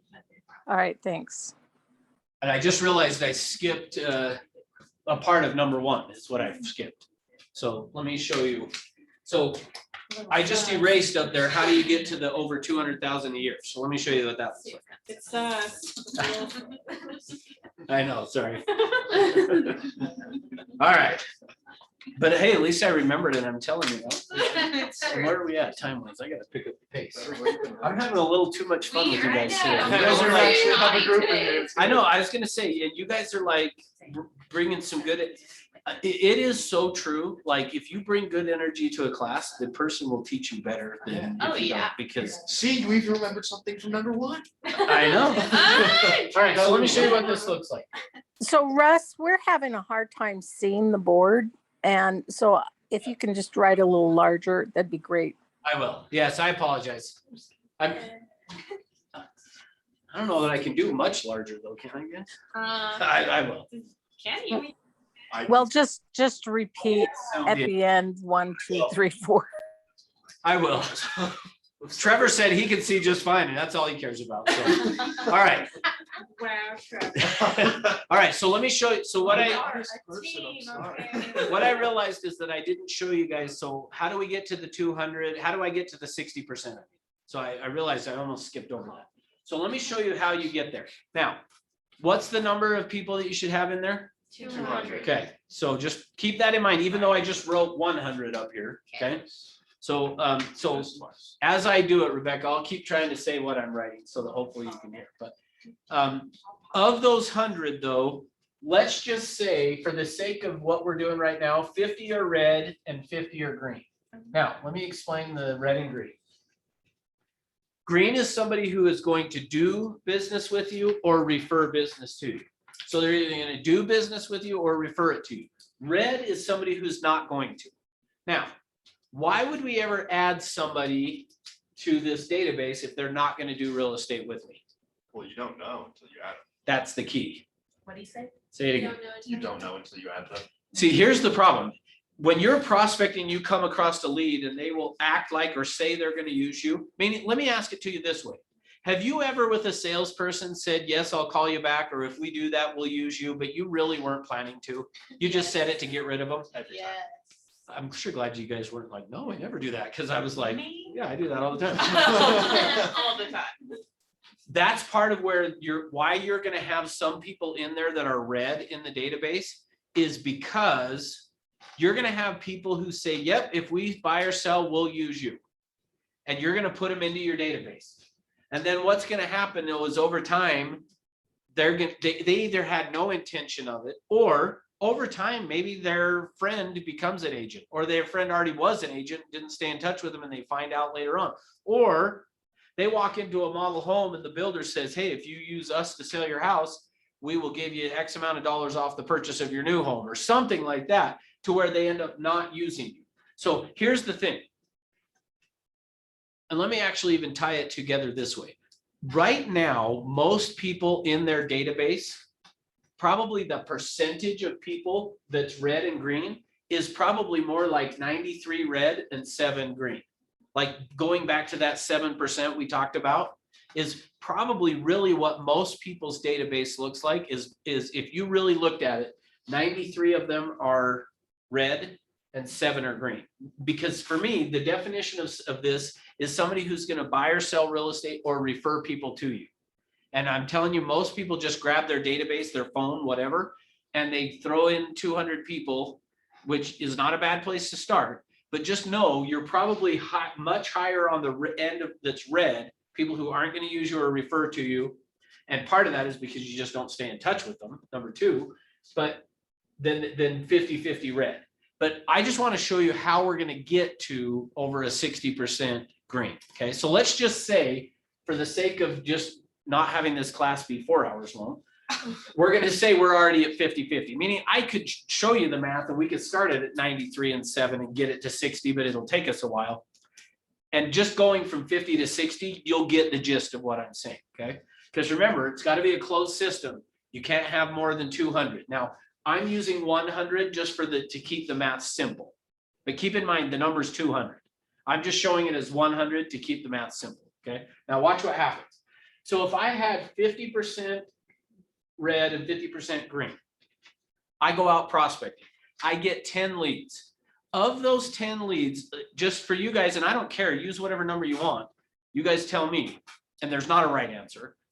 If I just was on the phone prospecting and I came across 10 leads over, let's just say a 6 to 9 month period, how many of those 10 leads would you say are gonna end up being green and how many are gonna end up being red as we, and maybe we even say a year down the road? We just, 5-5.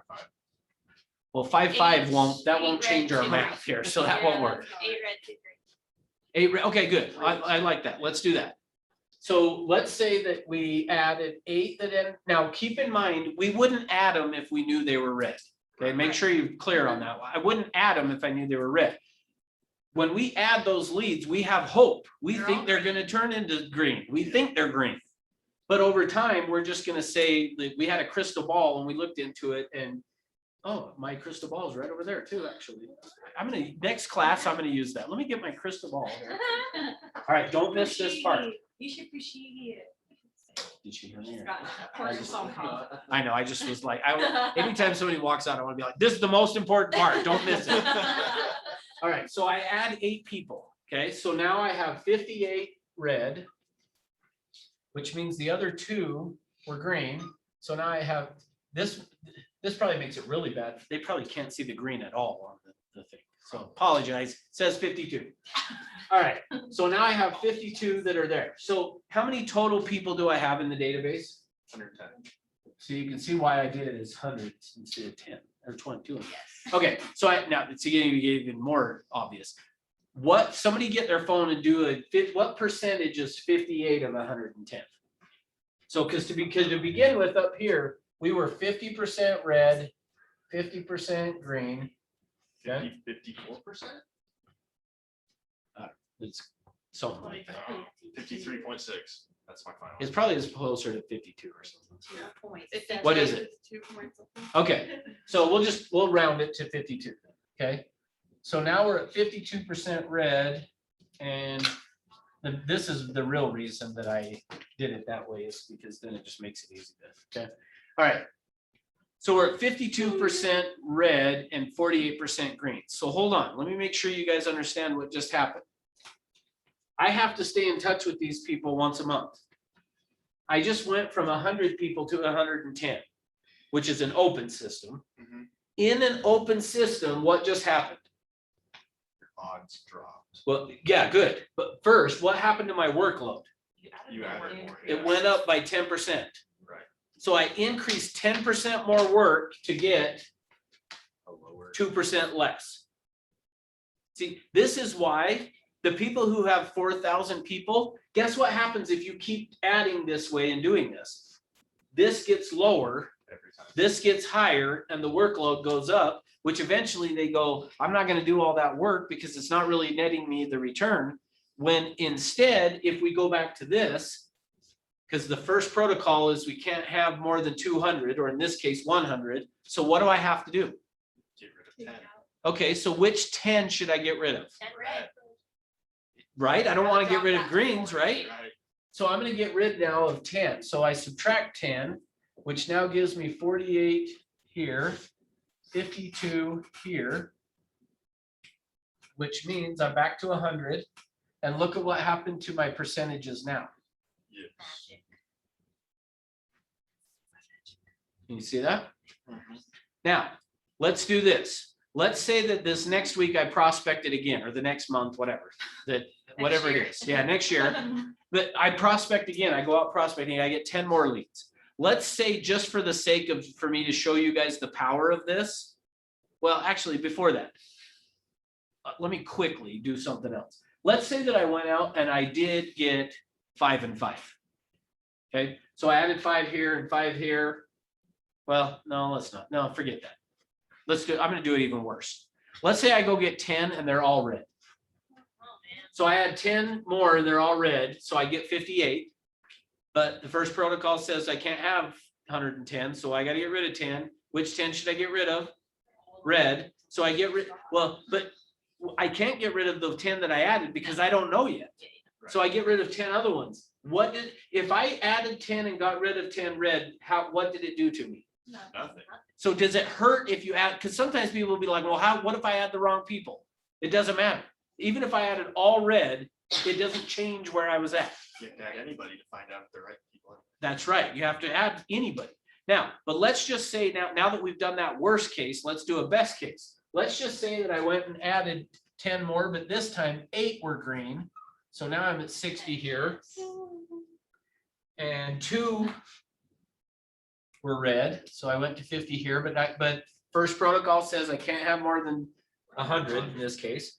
So I subtract 10. So now I'm at 40, 60, which what did it do to my percentage now? Increased. Up again. And my work stayed the same. That's the magic in this thing. That's where the closed system makes this work. See, That first 3 to 6 months, you're just getting your green set up. that's right. The reason that when that first 3 to 6 months, nothing was happening before it shoots off is you're getting the root structure in place. Now you're going through and figuring out, okay, who should I keep contacting and who should I get rid of? So that kind of leads to the next piece of this. So protocol number 3. Actually, I'm going to reverse the order for how I usually do this. Okay. And you guys got all that. That was the most important part of the whole class. She still didn't hear me. It's fine, ignore it, it's not true. I said as you walked out the door, Caitlin, I was like, this is the most important part. Don't miss it. So then when you walk in, I have to end it with, and that was the most important part. So don't forget that. Sorry. Okay. Protocol number 3.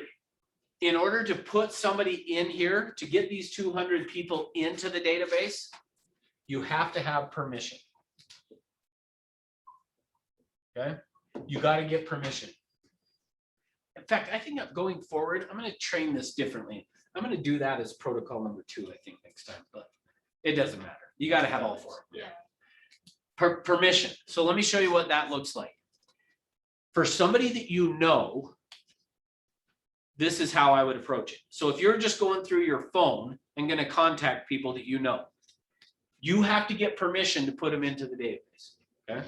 So let's say I was calling up Trevor. Let's just say Trevor and I were neighbors, or we worked together some other way, we went to school, doesn't matter. I call him up. And now, again, depending on how long you've been licensed, you may try 1 or 2 of different approaches. If you're new, let's say that we went to high school together or something. Okay. So I call up Trevor. Hey, Trevor, this is Russ Orchard. How you doing? Good. Hey, I haven't talked to you in a long time, and just wanted to check in, see how life's been for you, what's been going on, all that kind of stuff. Oh, I mean, things are going good. Yeah, we haven't talked in a while, but yeah. Married, kids, anything that way, Oh, no, whatever, still- blah, blah, blah. I'm gonna just kind of still chit chat. Well, hey, I don't know if you had seen on social media or if you were aware or anything, but I got my real estate license. Were you aware of that? Oh, I didn't know that. Congrats. Oh, cool. Thanks. Thank you. I'm pretty excited about it. And I went to this great class. This guy taught it that was just amazing. And in that class, one of the things that he said was that one of the best ways for me to build my real estate career is going to be by referral. And so I just had a question for you.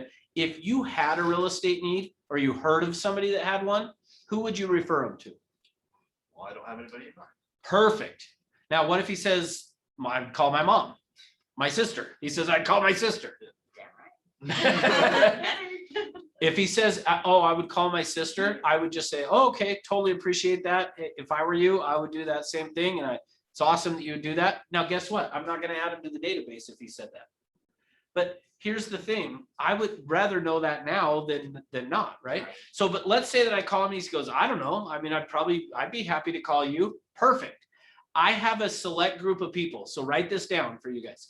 I have a select group of people that I stay in touch with for the purposes of real estate. I have a select group of people that I stay in touch with. Now, whatever you say after that part doesn't matter too much, meaning like I said, to stay in touch with for real estate purposes. I have a select group of people, though, is the main thing. I have a select group of people that I stay in touch with for real estate purposes, or to keep updated on real estate, or to talk about real estate, however you want to word that part. I have a select group of people that I stay in touch with to talk about real estate, keep updated on real estate, whatever. I would like to add you to that list. That's kind of the final piece. I would like to add you to that list. Would that be okay? And they're going to say yes. Very rare that they say no. And if they say no, it's okay.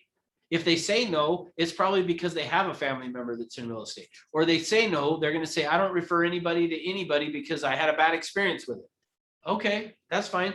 But if you had a real estate need, would you be willing to consider using me? And if they say, no, I don't like to mix, business with friends, then that's fine too. But most of the time, the majority of the time, they're going to say, yes, I would refer people to you. Okay. That's what permission looks like. Okay, so that's for people you know. Now, if you've been in the business, you might want to approach it this way. You might say, I might call up and talk to Denise on the phone and say, hey, Denise, this is Russ with Century 21, or this is Russ. And I know we haven't talked to each other for a while.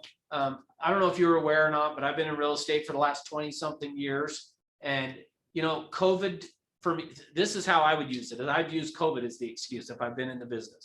COVID has made me decide I want to do business by referral. So I'm putting together a select group of people that I will stay in touch with about real estate, and I'd like to add you to that list. Would that be okay? Sure. That's it. So ultimately, it's just now. Why do I say it as I have a select group of people? It makes it feel special. That's right. You want it to make it feel like they're going to be special by being in this group. So I have a select group of people that I stay in touch with. I'd like to add you to that list. Would that be okay? They say yes. Then I'm going to say what that will mean is I'm just going to send you an email once a month with some market information of what's going on in the market. And then I will give you a call once a month just to check in and see if you have any questions.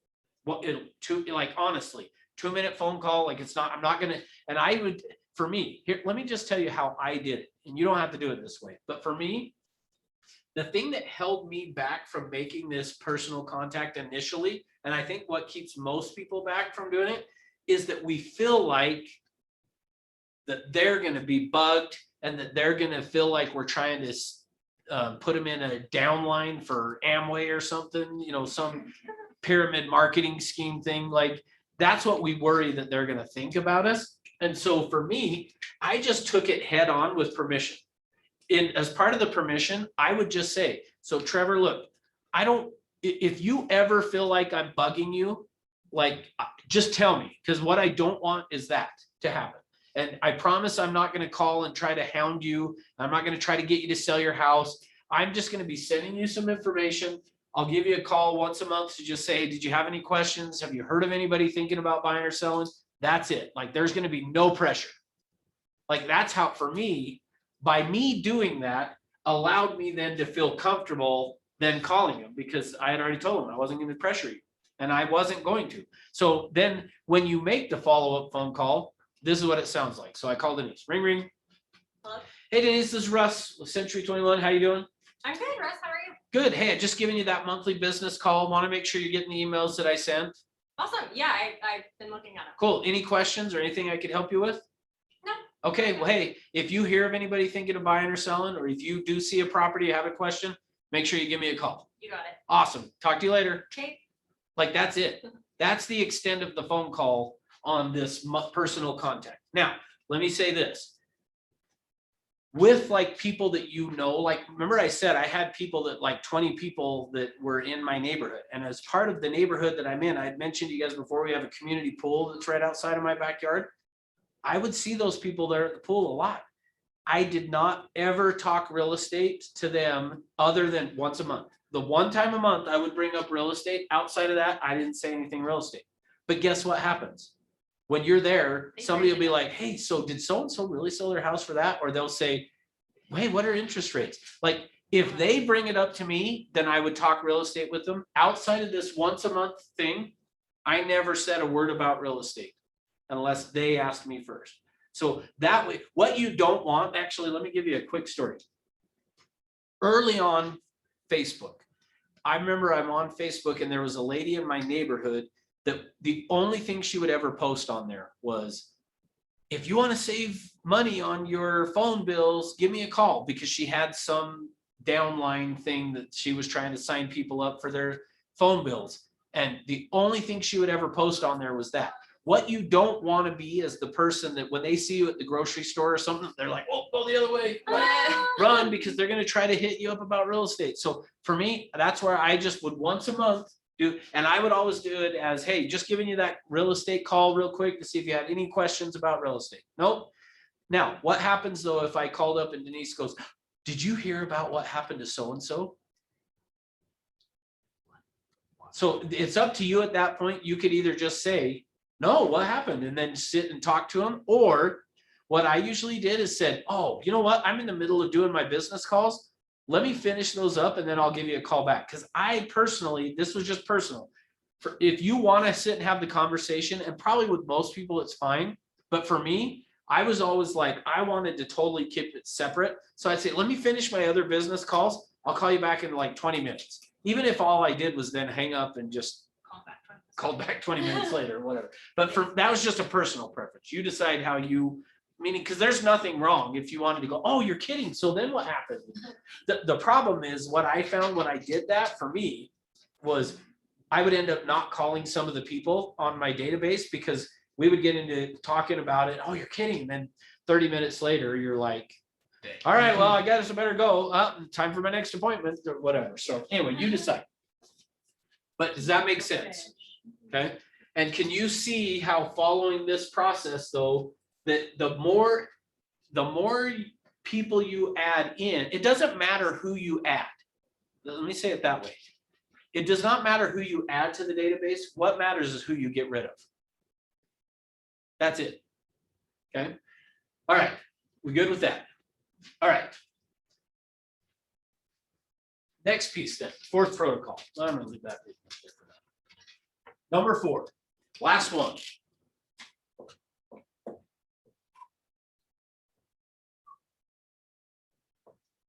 Actually, let me do it this way. What is the purpose of the phone call? Look for their need and set an appointment. That's intuitive. So this part of it, that is typically what we think. And I'm going to say it differently. Typically, we think we're calling looking for the green. We're calling to find out who the green are. But the purpose of our call is actually counterintuitive. It's the opposite of what you would think. And the reason I wrote it in red is because we're looking for the red.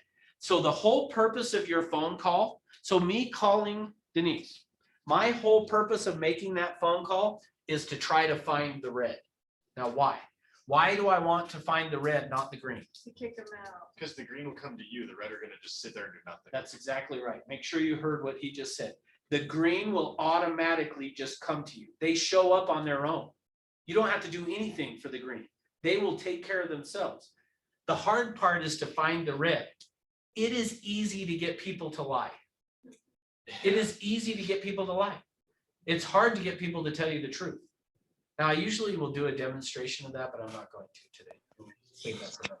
You got to keep it a closed system. So if you don't search for those that need to go out, your system won't stay closed.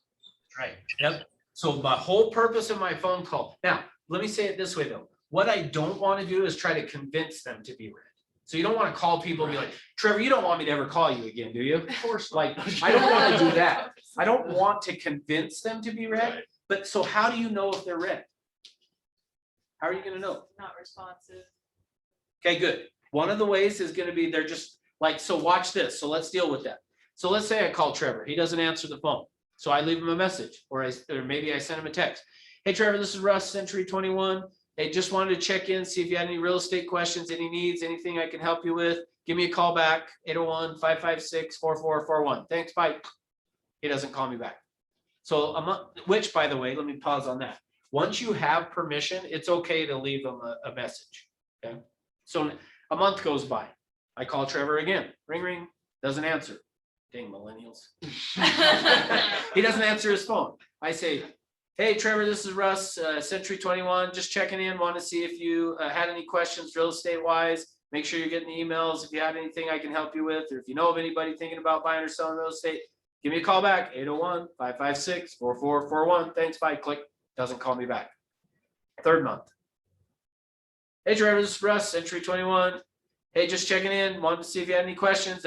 So now you're going to decide for yourself. For me, I would do that 3 times. 3 strikes. And that's for me, I'm a baseball fan, so 3 strikes. So on either, and you can decide either on that third phone call or For me, I was always a chicken, so I would call one more time.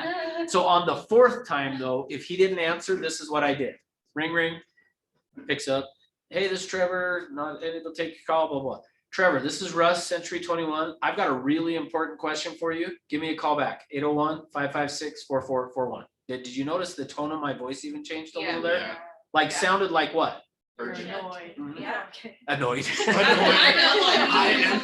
No, it So- doesn't sound like urgent. And then I hung up. When he listens to that, of course, again, millennial probably won't, but let's say that he did. He listens to that message. What, if you heard that in that tone of voice and you heard that, what are you gonna do? He's probably gonna call me back. But what if he doesn't? Then you know. Then you jump on. If he doesn't call me back, I know he's not interested. Red, get rid of him, which means I gotta do what? Add somebody else. Add someone else. Then here's the thing, anybody will be better than that person. That, no, it's true. That's just, it's, anybody's gonna be better. So I don't even care who it is. Get rid of that, because what I found out, the purpose of the phone calls is try to find out who are the people who are not gonna refer to you. And every time you find somebody that's red, you should celebrate it.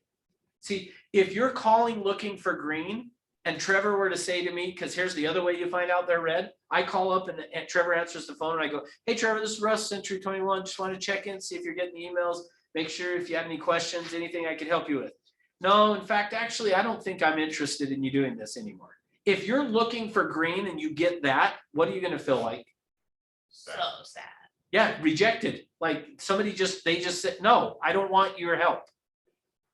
So if you're calling looking for the green, you're gonna feel bad. And in fact, you're gonna try to avoid that conversation. But if I'm looking for the red, watch this. If I call, so answer the phone, but be totally like, act the way you would act on a phone call if you picked it up and then realized, oh shoot, I should not have answered this. Like for real, how you From a would. different number, and you're like, damn it. Yeah, that's right. Oh, he got me. Okay. Yeah. Well, or maybe even not even a different number, even if it was mine and you accidentally picked it up or whatever. But okay, ready? So watch. Ring, ring. Hello? Hey, Trevor, it's Russ, Century 21. How you doing? I'm doing all right. Hey, cool. Hey, I just was calling to make sure you're getting the emails and see if you have any real estate questions or if you'd heard of anybody that had a real estate need that I can help. No, I actually haven't really been looking at those emails, but I don't have anybody I'm really thinking of, so I don't think I really need help with real estate right now. Okay, well, hey, I appreciate you taking the call anyway. Is there anything I can do for you? I'm all right, thank you. You're okay? Yeah. Well, hey, let me ask you one quick, so if you start to sense, which you were actually still pretty nice there, Yeah. but if I started to sense that he was not really interested, here's how I would do this. Hey, well, can I ask you a question real quick? Yeah, sure. Would you prefer that I not send that to you and give you these phone calls? Yeah, I mean, at this point, I'm not really using it, so I'm okay Not about really. it, yeah. Okay, hey, no worries. Hey, I appreciate it and I appreciate your honesty and letting me know, because the last thing I want to do is be bugging people about it. So I will remove you from the list. I won't call you anymore. But if you ever do have a need or you hear of anybody, give me a call. Sounds good. Okay, thanks, bye. Click. Now, I hang up and I'm excited because You got rid of red. I found a You red. can make room for And referrals. that's the hardest part about this job, is to sorting these between green and reds. The green are easy, because guess, if Trevor's green and he drives by a house and sees one that he's interested in, what's he gonna do? On you. That's why you don't have to worry about the green. The green will take care of themselves. Your job is to figure out who are the people that are just trying to be nice and don't want to tell you no. And so that's what your job becomes, is how do you figure out who they're red? So when you sense that they maybe are not interested, I go right back to permission. Hey, I just want to make sure you're still okay with me doing this. And again, if you're looking for the red, you'll have that conversation.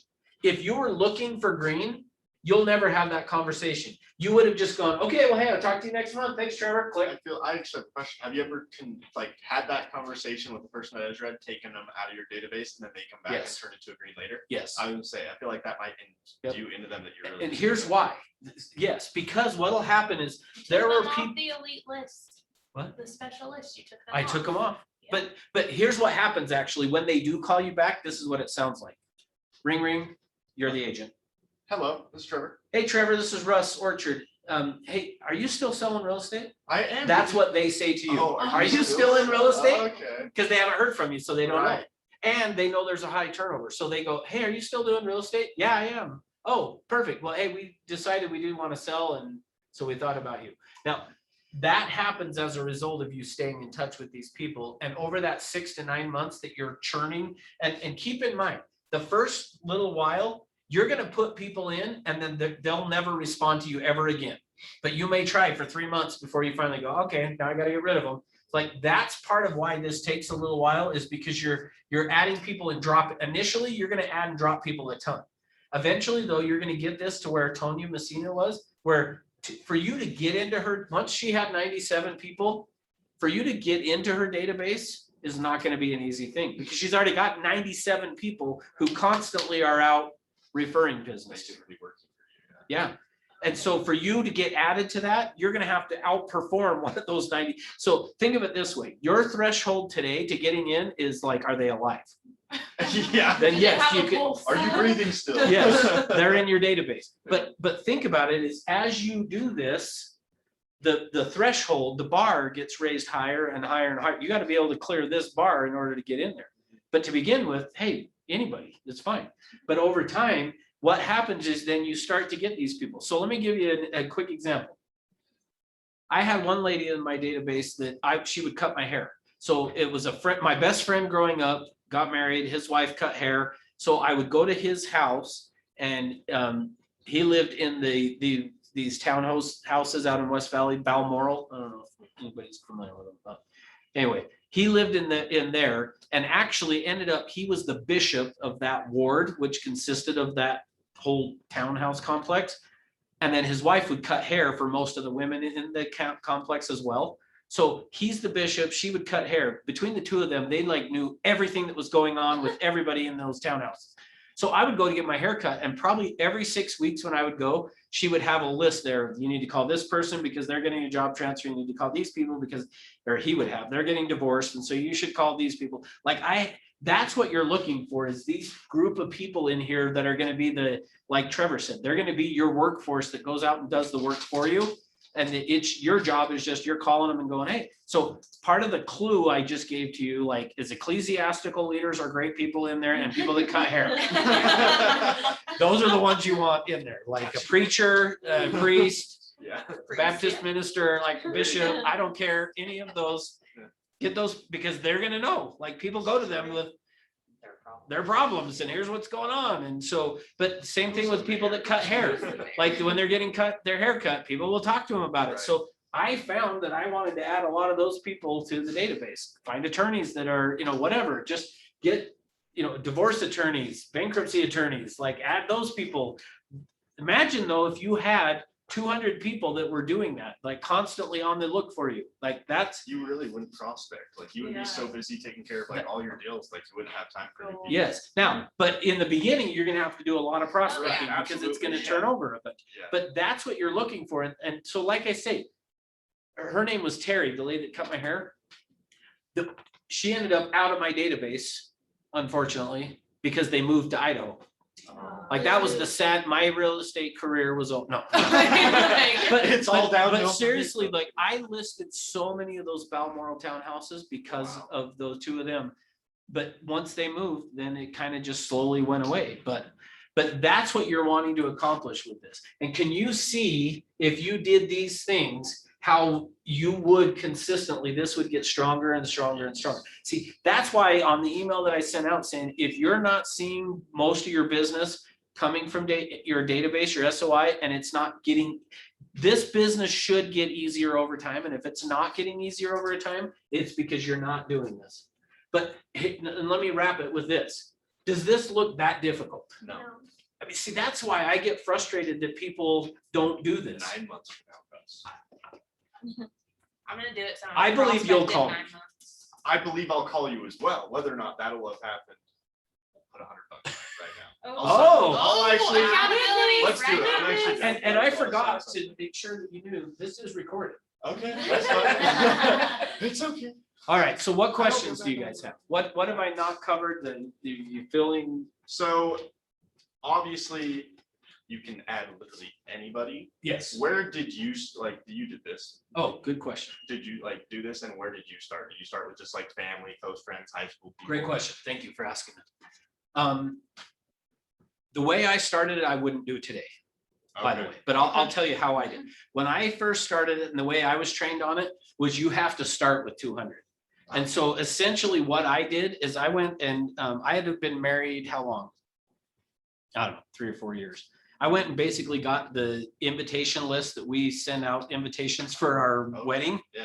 And that was my first, I just got 200 people from there and So you're I saying I have to get married? yeah, that's yes. I went through and just called the people, the 200 people from that and asked for, hey, could I stay in touch with you about real estate and blah, blah, blah, blah. Today I wouldn't, and actually things have changed even the way I approach this over time as I've trained it as well. So today for me, I would say, don't worry about starting at 200, meaning I just got a list of 200 and started calling through. You can still do that, that's fine.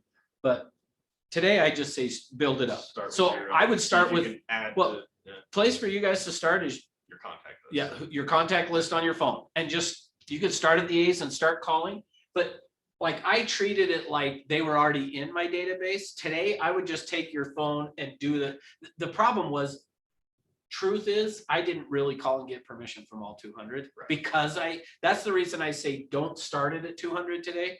Because I started it with 200 and I started mailing to some of the people, but some of them, I was like, every month I'd be like, I gotta call them. Oh, I don't want to call them. And so I wouldn't call them, but I would still mail to them, but I would never call them. Right. That's why I say today, start it at 0 and they don't count as being in there until you get permission. So that's how I would start with your phone. Okay. That's where I would start, or social media and go through. If you don't have contact information, social media, DM them and say, can I get your phone number to give you a call? Like that's where I would start on this and build it up to 200. So Cool. the other thing that brought up was, shoot, what else? There was something else that you made me think of something else as you asked that question. That's big intro. It was something about how to tell if they're red that I was thinking of. Whether it's Is like there a way family to or tell friends or initially if something. they're red? Just the only way to tell that they're red initially is when you ask for permission, they tell you no. Right. Shoot, what was the other thing I was gonna tell you? I don't know, maybe it'll come back. It wasn't I that, know where to. wasn't that important. If you forgot, it's not that important. Yeah, That's what I tell myself. I don't know, what other questions? Does your son do this? No. Well, let me, he's doing this part of it. I don't think he's doing the personal. Okay. I don't know, I'll have to ask him, but I don't think so.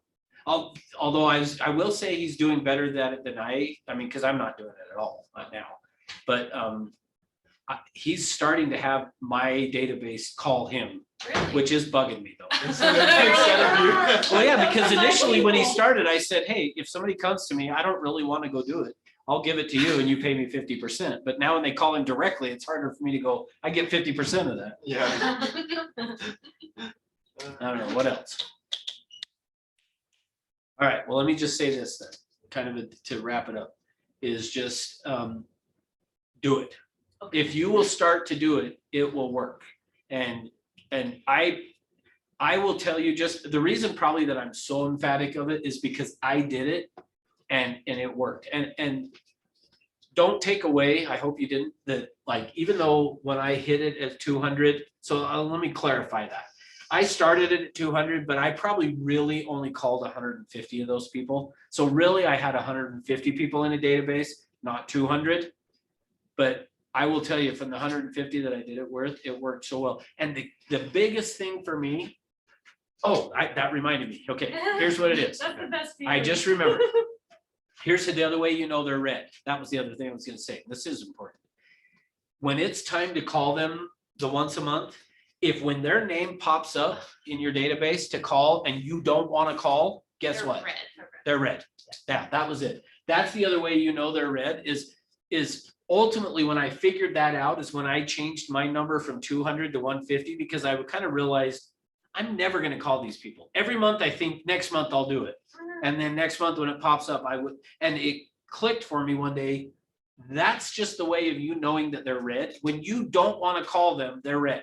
So some of them, even in your phone, as you go through it right now to build this, if you get to it and you go, I don't want to call them, then just don't. Then just- It's fine. They're red. You don't have to work with them. Yeah, that's the You can beautiful pick thing. your clientele, it's true. That's the beautiful thing about this is you get to decide. So just find 200 that are people that you don't mind calling and you're happy to call and go, hey, I just wanted to see if you had any questions. Okay, helpful? Yes, I like it. And you're really gonna do it, Drew? 6 to 9 months. I really am. I'm actually down to set up the account. I'll hold them So accountable. we should do it $1,000 then, not 100. Okay. Yeah, really make it. No, really, like, I'm okay with that, like. Look, here's the thing. I always say that to test, because if you're gonna do it, like I could say 10,000 or 100,000, you'd be like, that's fine. I don't care. You're You're gonna gonna give you do it. $100,000. So, okay. Yeah, I'm gonna do it too. Cool, thanks for being here. So, okay, so Thursday is gonna be Zap, where I'm gonna kind of teach you the basics of Zap, but I'll show you how to set up the mailing part of this, that's how I would do it today. Okay, Thank you. thank you. Thank you. Thank you. See you Great guys class. later. Can't wait to really see did. that evidence happen. $1,000. What? Well, I really see see this this evidence Oh, happen. yeah. Like, we're just working really hard for 3 to 4 months and then the only time that's so it's just working.